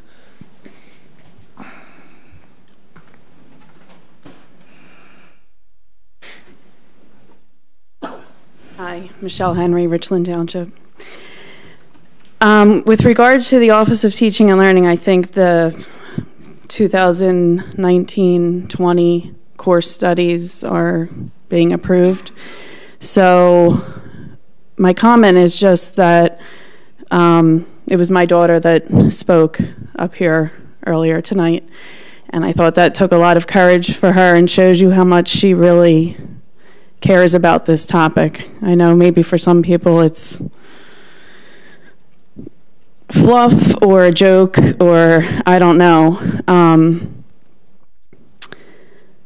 I know that it was hard for her to come up and speak, and thank you to the people, the very few people that actually said something to her as she walked away, because when you're in 8th grade, that's pretty hard to do. I'm going to quote Mr. Jackson, who made a comment a few weeks ago at a board meeting. He said, "What I look at it as is simply the ability of this district to provide another curriculum, another program for our children. If the students are choosing to take those classes, that's what they're thinking. That's what they want to do." And he said that on September 27th, 2018, and he was specifically speaking about strings and band. But I thought, that's interesting that he says that, because I'm assuming if he thinks that way, that he would think that way about more than just strings and band. The students did speak, the students did show what they were thinking, and the students showed what they want to do. I have to be honest and tell you that Julia and I both thought that when we saw the course program for the upcoming year after what happened, and 58 kids signed up, after receiving a letter, which I do have a copy of the letter that I'm going to hand out so you can read it and see what the kids got. I was surprised that there was nothing about French in there for next year. So I don't know how to get any answers because I'm told by Dr. Harner, go to the school board. I'm told by the school board, go to the education and curriculum meeting. I go to that, then it's like this circle, but no one ever wants to give an answer. I've heard board members in the past say, why French? Why not Spanish? Why not another language? But those same board members spoke about strings and band and said, I look at it as when we can offer more choices to our students, that it's a positive thing. So I don't understand how someone can say, why French? Why not Spanish? But yet when it benefits the district, you pose it as, but we're offering more choices. It can't be both ways. You're limiting kids that want to pursue French in college. You're not letting them do their, you look at what roadblocks do we have in our curriculum for college and career readiness. You have a huge roadblock, a huge one. 58 kids signed up to take that class. The German teacher at Strayer is dual certified in German and French. She teaches, I'm not sure, probably 2 or 3 sections of German 1, maybe 2, I don't know. A section of German 2. The rest of her time, she's teaching geography. Why can't she be teaching French? It would only cost the books. I don't understand. After French was canceled, and again, those kids were not told anything by the district. It was a disgrace. It was embarrassing. The kids nothing was said except an email sent to parents. After that happened, a strings teacher was hired, an SRO was hired, and things are great. But if the bottom line is, if you guys really wanted this to happen, it would happen. So I just want to say in regards to that course offering for next year, I do think it's a disgrace that the choice is not there for kids to learn French. And to me, it's like saying to someone who's really into science, saying, well, we offer biology. What's wrong with biology? You want to learn chemistry? Well, we offer biology. Just take biology. We offer biology. I don't care that you want to be a chemist. We offer biology. If it doesn't make sense in science, it doesn't make sense in world language. And we are the only district that doesn't offer it in Bucks and Montgomery County. So let's get on par with the rest of the area. Thank you. Thank you, Ms. Henry. Thank you, Ms. Henry. Thank you. Is that true? We're the only ones that don't offer that? I'm just asking. I know when my kids wanted to take French earlier on and it wasn't available. I think they had just canceled it. The most that I feel for you is the fact that you actually had a spark of hope, and then that was, something happened and they had to rescind that offer, and that's tough. But there's certainly, we can't offer everything. You don't always get what you want. But there are some amazing, I don't know if you've looked at some of the alternatives to learning a language on your own, because I'm trying to learn Spanish on my own. I had a little bit in school. So there, although I would appreciate WIP and, Eagles is better than learning French. But there are some alternatives. I don't know if you explored that. But yeah, I feel your pain. I do want to reply just because my name was directly appreciated. I'm not offended that you brought my name up. You quoted my words probably precisely. So just to the audience members and to the board in general, the way the comment was phrased is that I was supportive of strings, and Ms. Henry's confused why I'm not equally supportive of French. The simple answer is I did not advocate for creating a strings program. I did not advocate for creating any program. It's not a program, remember? No. Thank you for the semantics. As a board member, I've never advocated for any program, be it an after-school club, a course, a program, a curriculum. I've never advocated for anything, only because I rely on the administration Ms. Hoffman especially, because this is her realm of purview, to bring us what they believe is the proper courses of study. And they brought strings to our attention, and I thought it was wonderful. It's ways to expand classrooms. You quoted you gave the quote very nicely. I can't speak to French because it has been brought to my attention. That's the simple answer to why it has been done. As to this program was understood, and your daughter may not know, but my daughter sits, okay, and she also said something about, oh, they're going to have French next year. I think she did, yeah. So as to the program of studies, though, the program of studies is from 9 to 12, so it doesn't fit into the Strayer mold that you're speaking about. So even if it was there, the program of studies wouldn't have acknowledged it anyway. So understood. So, but the question is up to the board if they want to probe deeper is to the administration, not to the board. Right. And Dr. Hoffman, could we get a little bit of background on why it was offered, and then it was teed up, and then it was put on schedules, and then we unfortunately did not offer it? I would just like to know how the series of events went down, so we can provide an explanation to the community, please. While it may not influence our decision making, I'm curious, as my initial question, are we the only district in Bucks and Montgomery County who don't offer that range of world language? And I thought that there was supposed to be a lack of interest in it. I had no idea that there were 58 people who wanted to take it. So I can address a couple things, but hopefully, in fairness to me, I was certainly not prepared to talk about this tonight with numbers or information. So you can come back with us another time if you want. But I can share just some general information about the history of it. Please. So typically when new courses are brought to the board, they're brought to the board from student interest, principal inquiry about a new program, or from my office directly through the education committee. Over the years, we have had some interest in students taking French. We had a couple of students who took French Cyber, which is an option that we actually have a few students who are all the way up through French 4 Cyber that we've offered to them in the past. And at the request of the board last year, I did look into offering French. And after bringing that to the education committee and moving through, we made the decision to include it in the list of choices for students. We offer, as you can see in the program of studies as an example, a number of classes at the high school that we don't end up actually running, but they are offered to students. And we have to go back from time to time and say, sorry, we don't have enough interest in this class to run it. And that's never an enjoyable thing to do, but we are bound by number of teaching staff we have, the number of periods we can run classes, and of course the cost of these classes.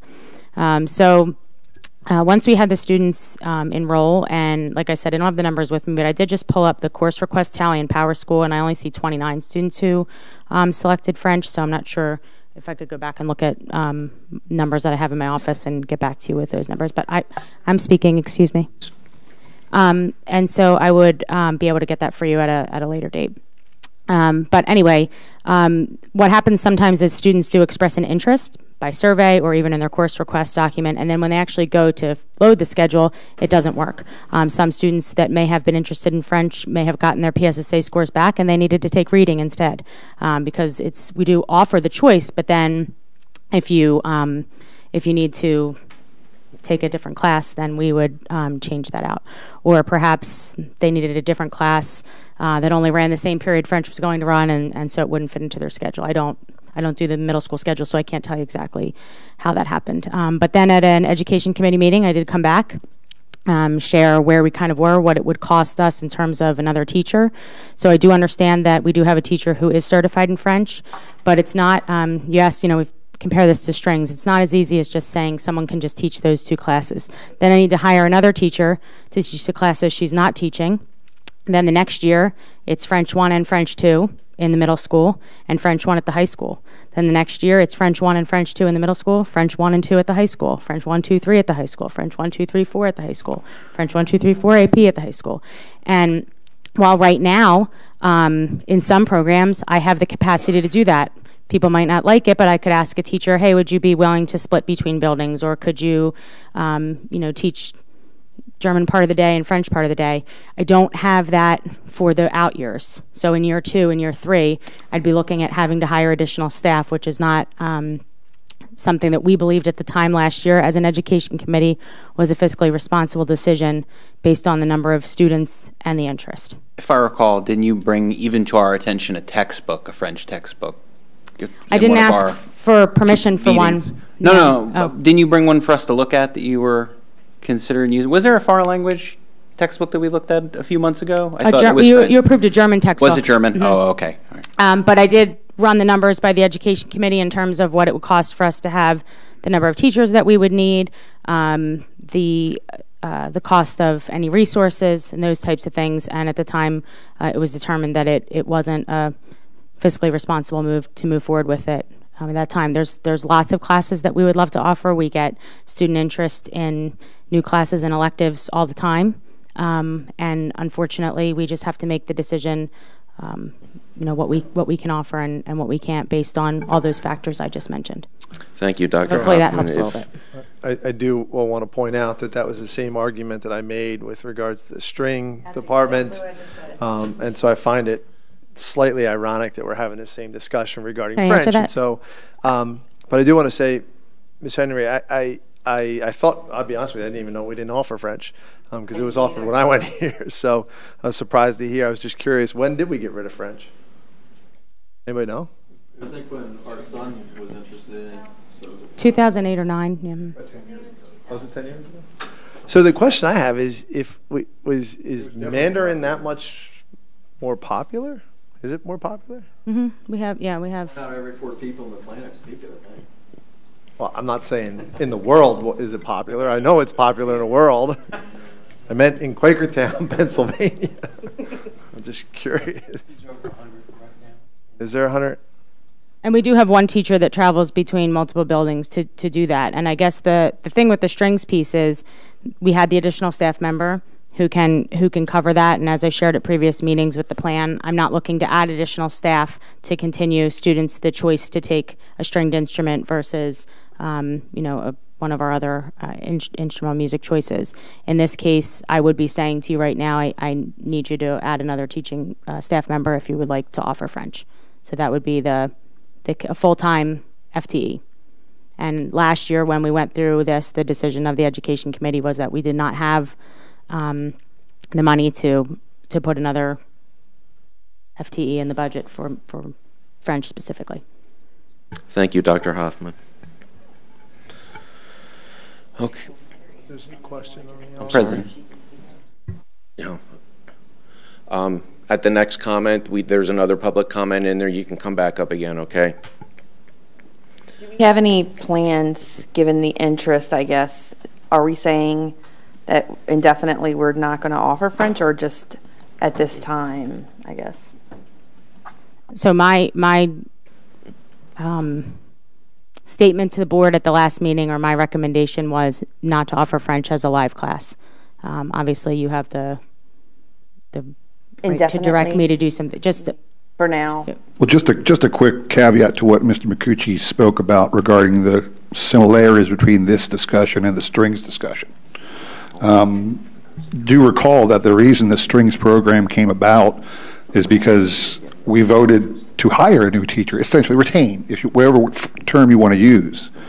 We made a decision to retain one staff member that the administration was going to cut. So they had a body with a class that needed to be taught, essentially. And the administration came back and chose strings.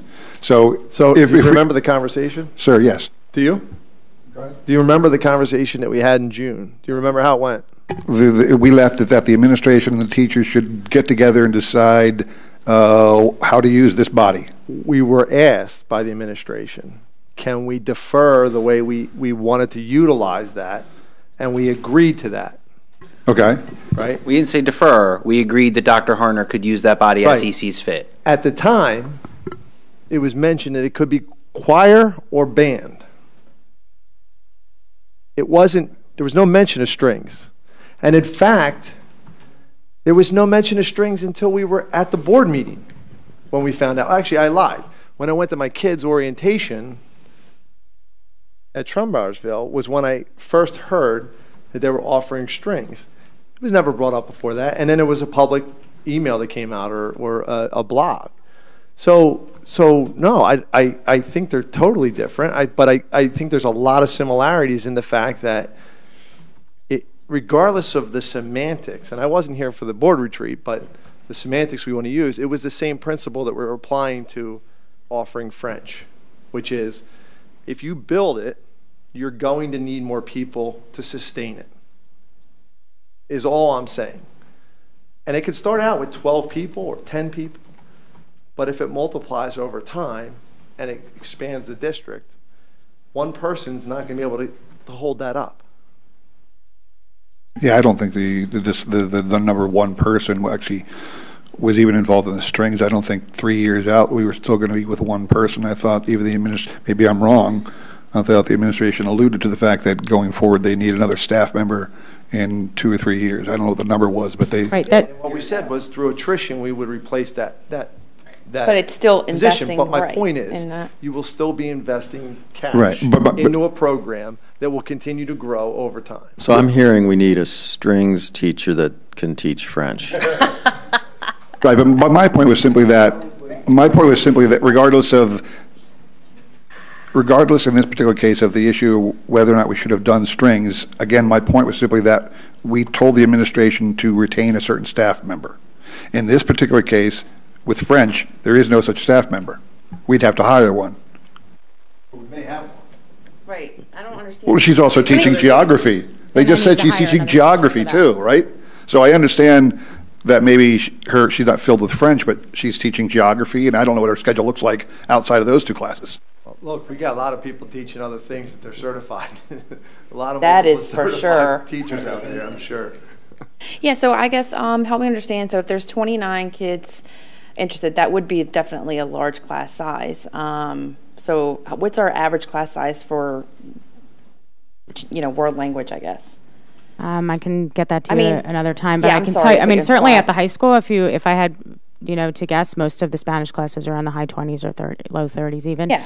And the other piece of this to consider is just the fact that the geography class is cultural geography, which is why it's taught by a world language teacher. It's not just typical geography, just to clear that up.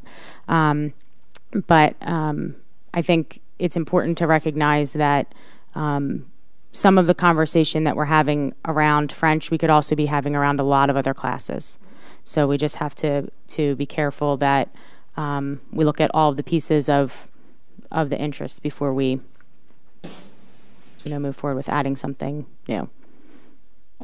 Well, yeah, I mean, of course, feedback, obviously, it's important, but just understand that unless it's brought to our attention, we won't always know all of Right. those things, and because it was brought to our attention tonight, it's why we're asking the questions. Sure.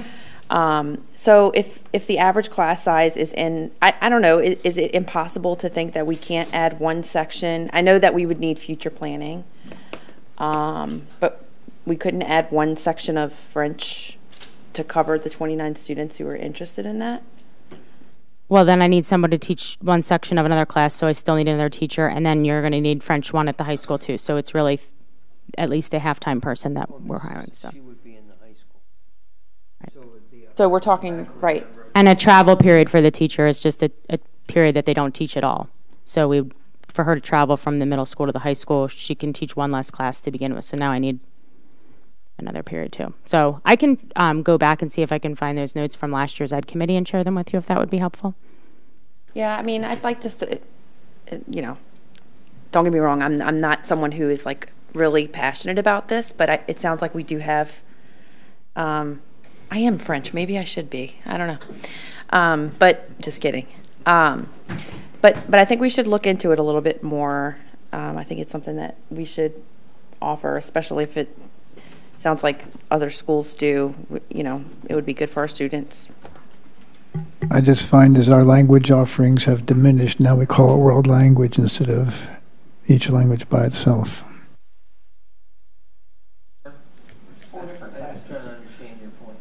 Because we used to call them, we had Russian and we had Latin and we had German and we had Spanish and we had French and we had something else by satellite.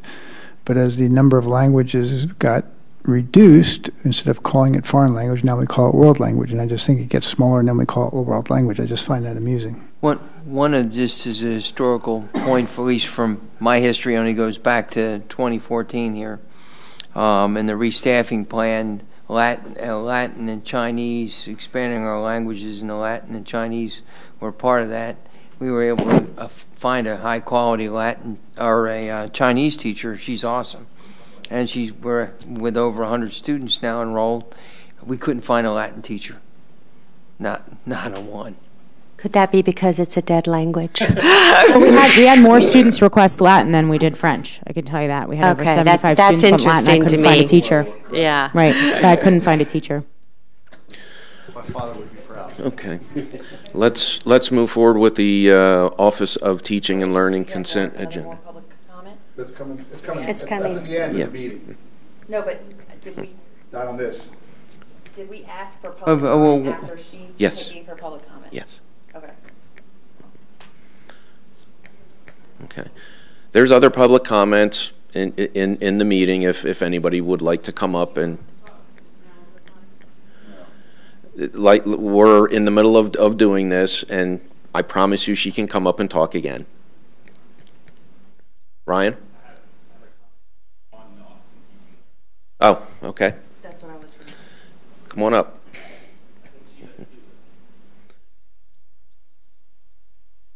But she's already been up once, though. Was it? The daughter wants to speak. She's saying her daughter wants to speak. Oh. Okay. Okay. Come on up.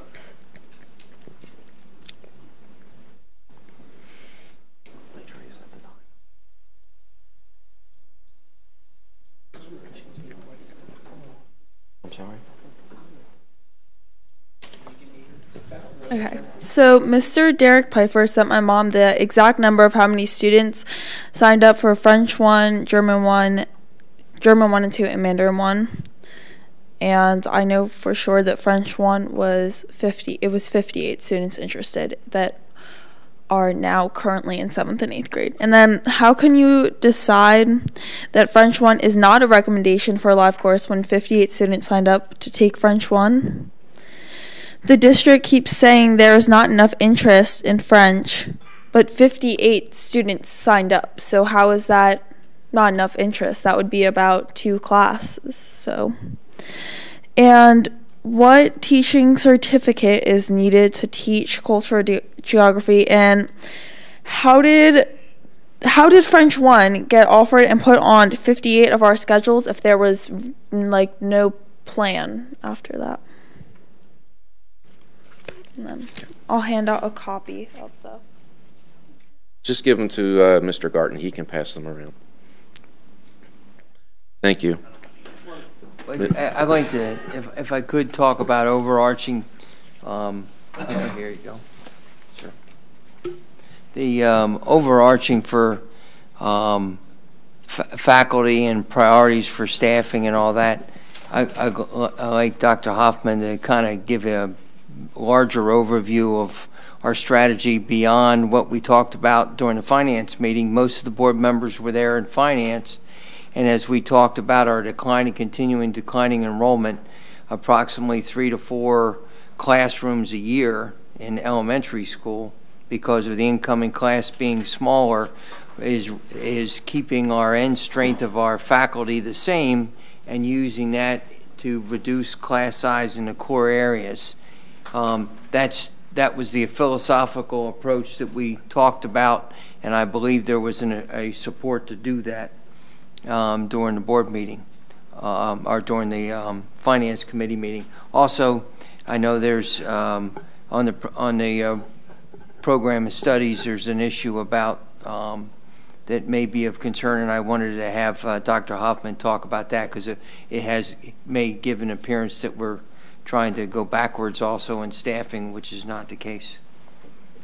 Thank you. So I just wanted to do a clarification of the reduction in credits for some students at the high school in math and science. And if you were at the last education committee, this will be redundant, so I apologize. But we were looking to find a way to meet the needs of our students in terms of their math and science, since many of them are accelerating, beginning math earlier. At the middle level, they are getting, up through calculus by 10th or 11th grade.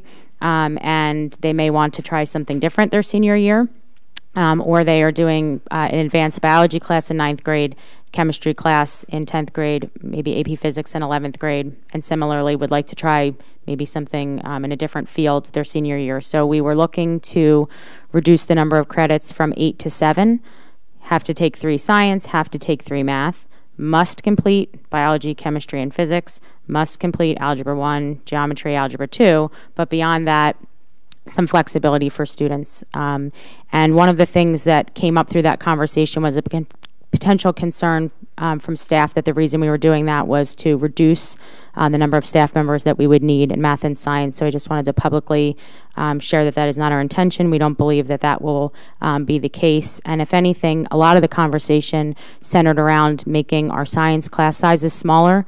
Our teachers have for years been giving feedback that the lab classes are too large, presenting us with lots of information about lab safety and the number of students that should be in biology, chemistry type labs, and trying to bring that number down a little bit.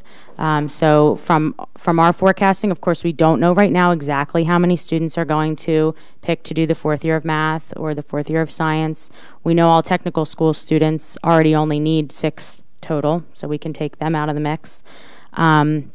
But we'll be keeping track of that data over the next couple years. But based on what we know right now, we don't believe that we would need to reduce staff, and that isn't part of what we're planning to do in any way. We would just be looking to keep those same staff members and lower class sizes in those classes. So hopefully that helps clear up anybody's concerns that that this would mean that we need fewer staff. Thank you for the clarification. Mr. Wayne, you would like to make a comment? Oh, okay. Wow. Very efficient. So is this the numbers, right? Is this what you're talking about here, these numbers? Is that what that whole, everything was about, this stuff? Yes, sir. I was looking at that like a couple of days ago. I don't think so. You said it was like 8? The only change there is, well, there's two changes there. One is increasing the health requirement from a 0.5, a half a year of health, to a second semester of health. So I have a 1.0 in health. And that's to address some of the issues that have come up out in the community, post-Parkland, drugs, vaping, a whole bunch of other things that we're not covering in our current health curriculum. The other one was in math. We've required 4 math and 4 sciences for years. And this is to give the students the flexibility to take only 3 maths or 3 sciences and 4 of the other. 7 total. And 7 total, because for example, right now when it comes to regular math, we have 14 students in 6th grade right now taking Algebra 1. We have about 120 students in 7th grade taking Algebra 1. And then and a lot more taking it in 8th grade. So by the time they get up to their sophomore year, they're already in calc. Just like in world languages and Spanish this year, we have about over 30 10th graders that are in AP Spanish. 10th graders taking college level Spanish. And so that's the kind of thing that we're trying to give the students more opportunity, and clearly not to reduce staff. The idea is, per the finance committee earlier, is to take any kind of, keep our end strength and teachers the same, and start working toward reducing class size K1 and 2, and then moving up to the high school level because of some of the larger class sizes, like in our sciences. Back in when we had our professional development day in September, or was that, no, it was October? September, on the word walls when the departments met, the science department, the PE department talked about their exorbitant class sizes and asked us to or put that up there as a challenge that I take as a challenge that I got to work on.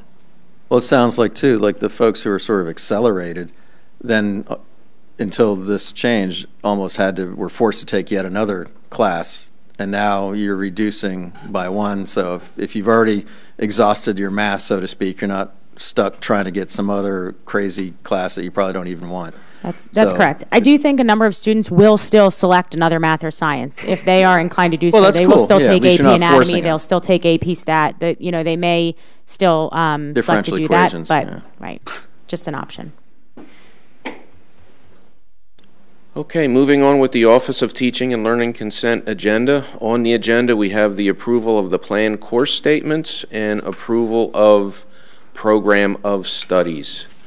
Do I have a motion to accept the Office of Teaching and Learning Consent agenda as presented? So moved. And second. Anderson. I'm sorry, who seconded that? Mr. Achmanowitz. Discussion. Is there any way, like, so we talk about these things, are we, I'm just using French as an example, but another thing, do we do like small business plans at all for when we want to expand stuff so that we can look at like what the enrollment would be and what it would cost to institute something like that down the road so that maybe in a year from now we can offer something? Or you looking just for a sample, or what do you? Yeah, I don't know. We call them business plans where I work, and so when you want something new, you have to kind of put together sort of what you know about it, what the costs associated be, what we projected out for 10 years, what the cost would be over a 10-year period, how many folks would be affected by it, what's the return on investment type of thing. To what degree are you looking for that? Every single course? Well, no, I was just thinking about the big ticket items. I mean, when we like strings being one of them in the future, and what that would look like. What would you call big ticket items? I mean, strings is the big one everybody's on mind, but creating a French program, is that a big ticket item? Maybe it's associated with, maybe what we do is go back at that one graph that you showed the other day where it sort of builds over 6 years and sort of the 6-year cycle. Yeah, see if we could somehow tie into the dollar amount to those kind of things. Okay, we'll bring that into the finance committee and show how that matches up the finances, the business part of the 6-year cycle. Yeah, and that way we could say, with 100% certainty it would cost us, in order to institute it, it would cost us, I don't know, $3 million would be the investment that you would make. I have no idea.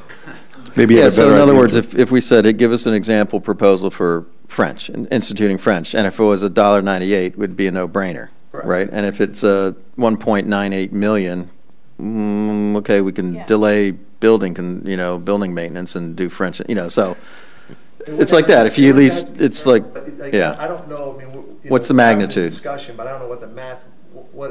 We can bring something up that's a standard, routine way of presenting and through finance and the education committees. Okay. Thank you. Any further discussion? Those in favor, say aye. Aye. Aye. Aye. Opposed?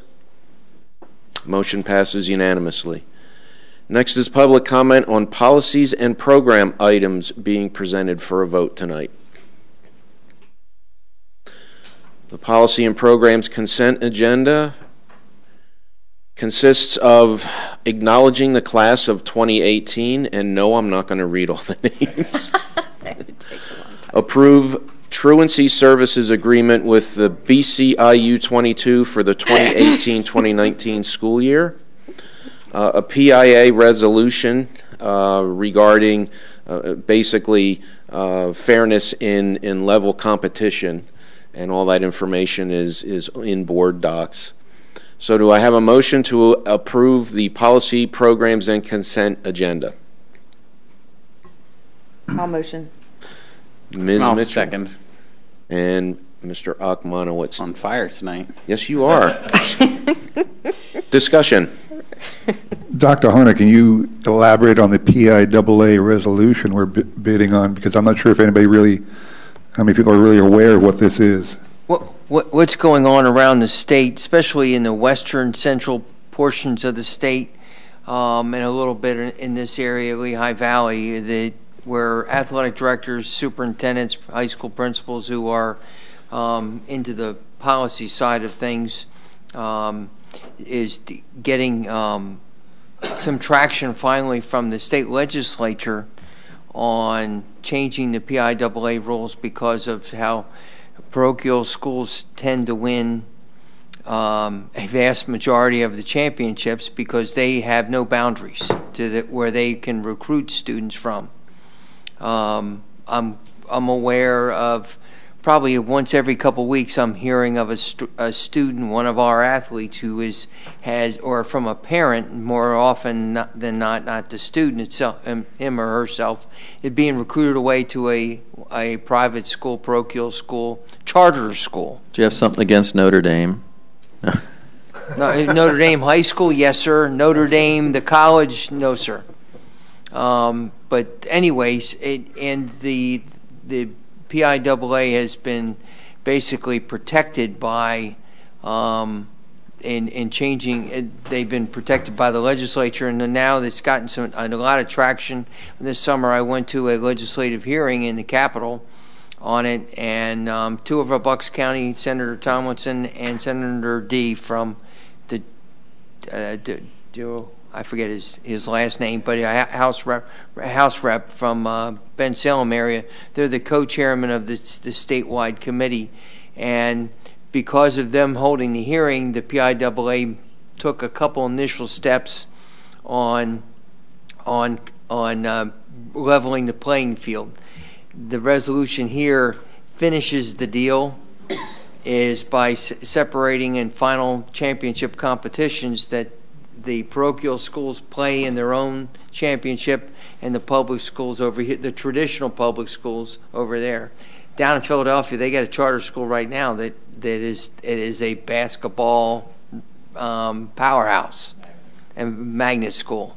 And so how does that, it doesn't make it fair for the folks who are limited by their own boundaries. Their geographical boundaries are 6 municipalities.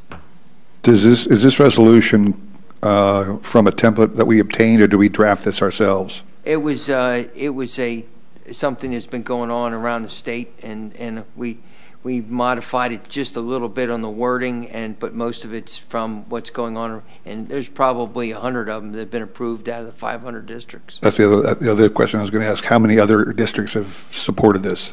A lot. These questions are just so that the board understands the background and why it's just why you want to have interest, whether or not the genuine playing field out there, whether or not you're interested or not in this resolution. I'm just bringing that up. Yeah, so basically, I remember going to school with somebody that was down in Cincinnati and like mold. You know, they recruited and literally went right to Notre Dame and big Catholic schools.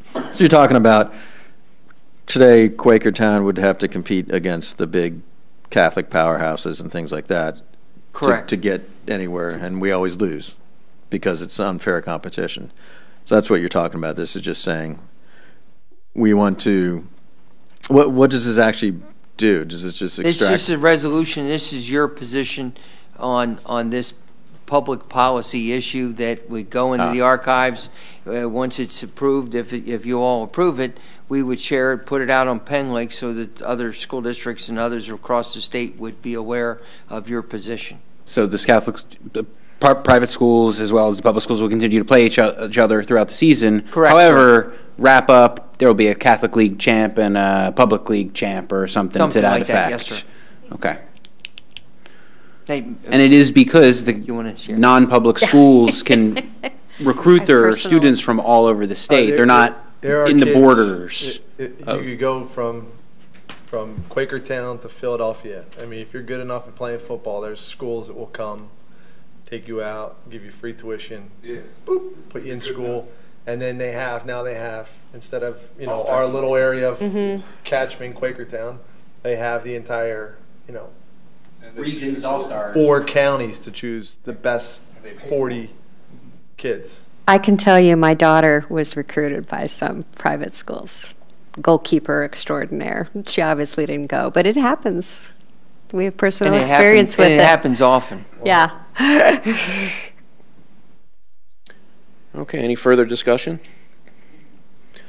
All those in favor say aye. Aye. Aye. Opposed? Motion passes unanimously. Okay, we have some information items. Excuse me.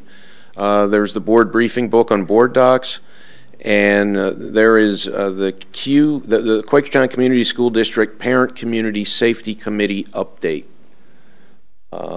which appears in board docs as well. Dr. Harner, do you have any comments about that or anything that you want to say regarding that? Okay. All right. Any new board business?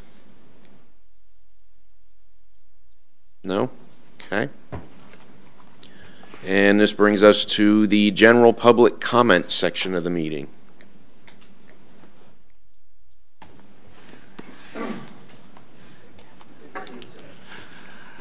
I'm Vic Bartholomew, and I live in Milford Township. I don't know too much about this whole French thing, but I have to agree with the mom here because every year, you know, our taxes go up. And then this district had no problem building a second turf field, but you can't find the money to have a French program? I don't understand that. It doesn't make any sense to me because you're supposed to be here for the kids. And if you have an interest, and things do start from a small thing, just like the Chinese, learning Chinese. When I worked at the school district, that program was very small. Now it's big. If these kids are interested and might bring other kids in, you're going to expand that, and it's going to be good for the kids, good for the community. If you can spend the money on an athletic field, a turf field, you should be able to spend it on something tangible like a child. That's my opinion. Thank you. Thank you, Mr. Bartholomew.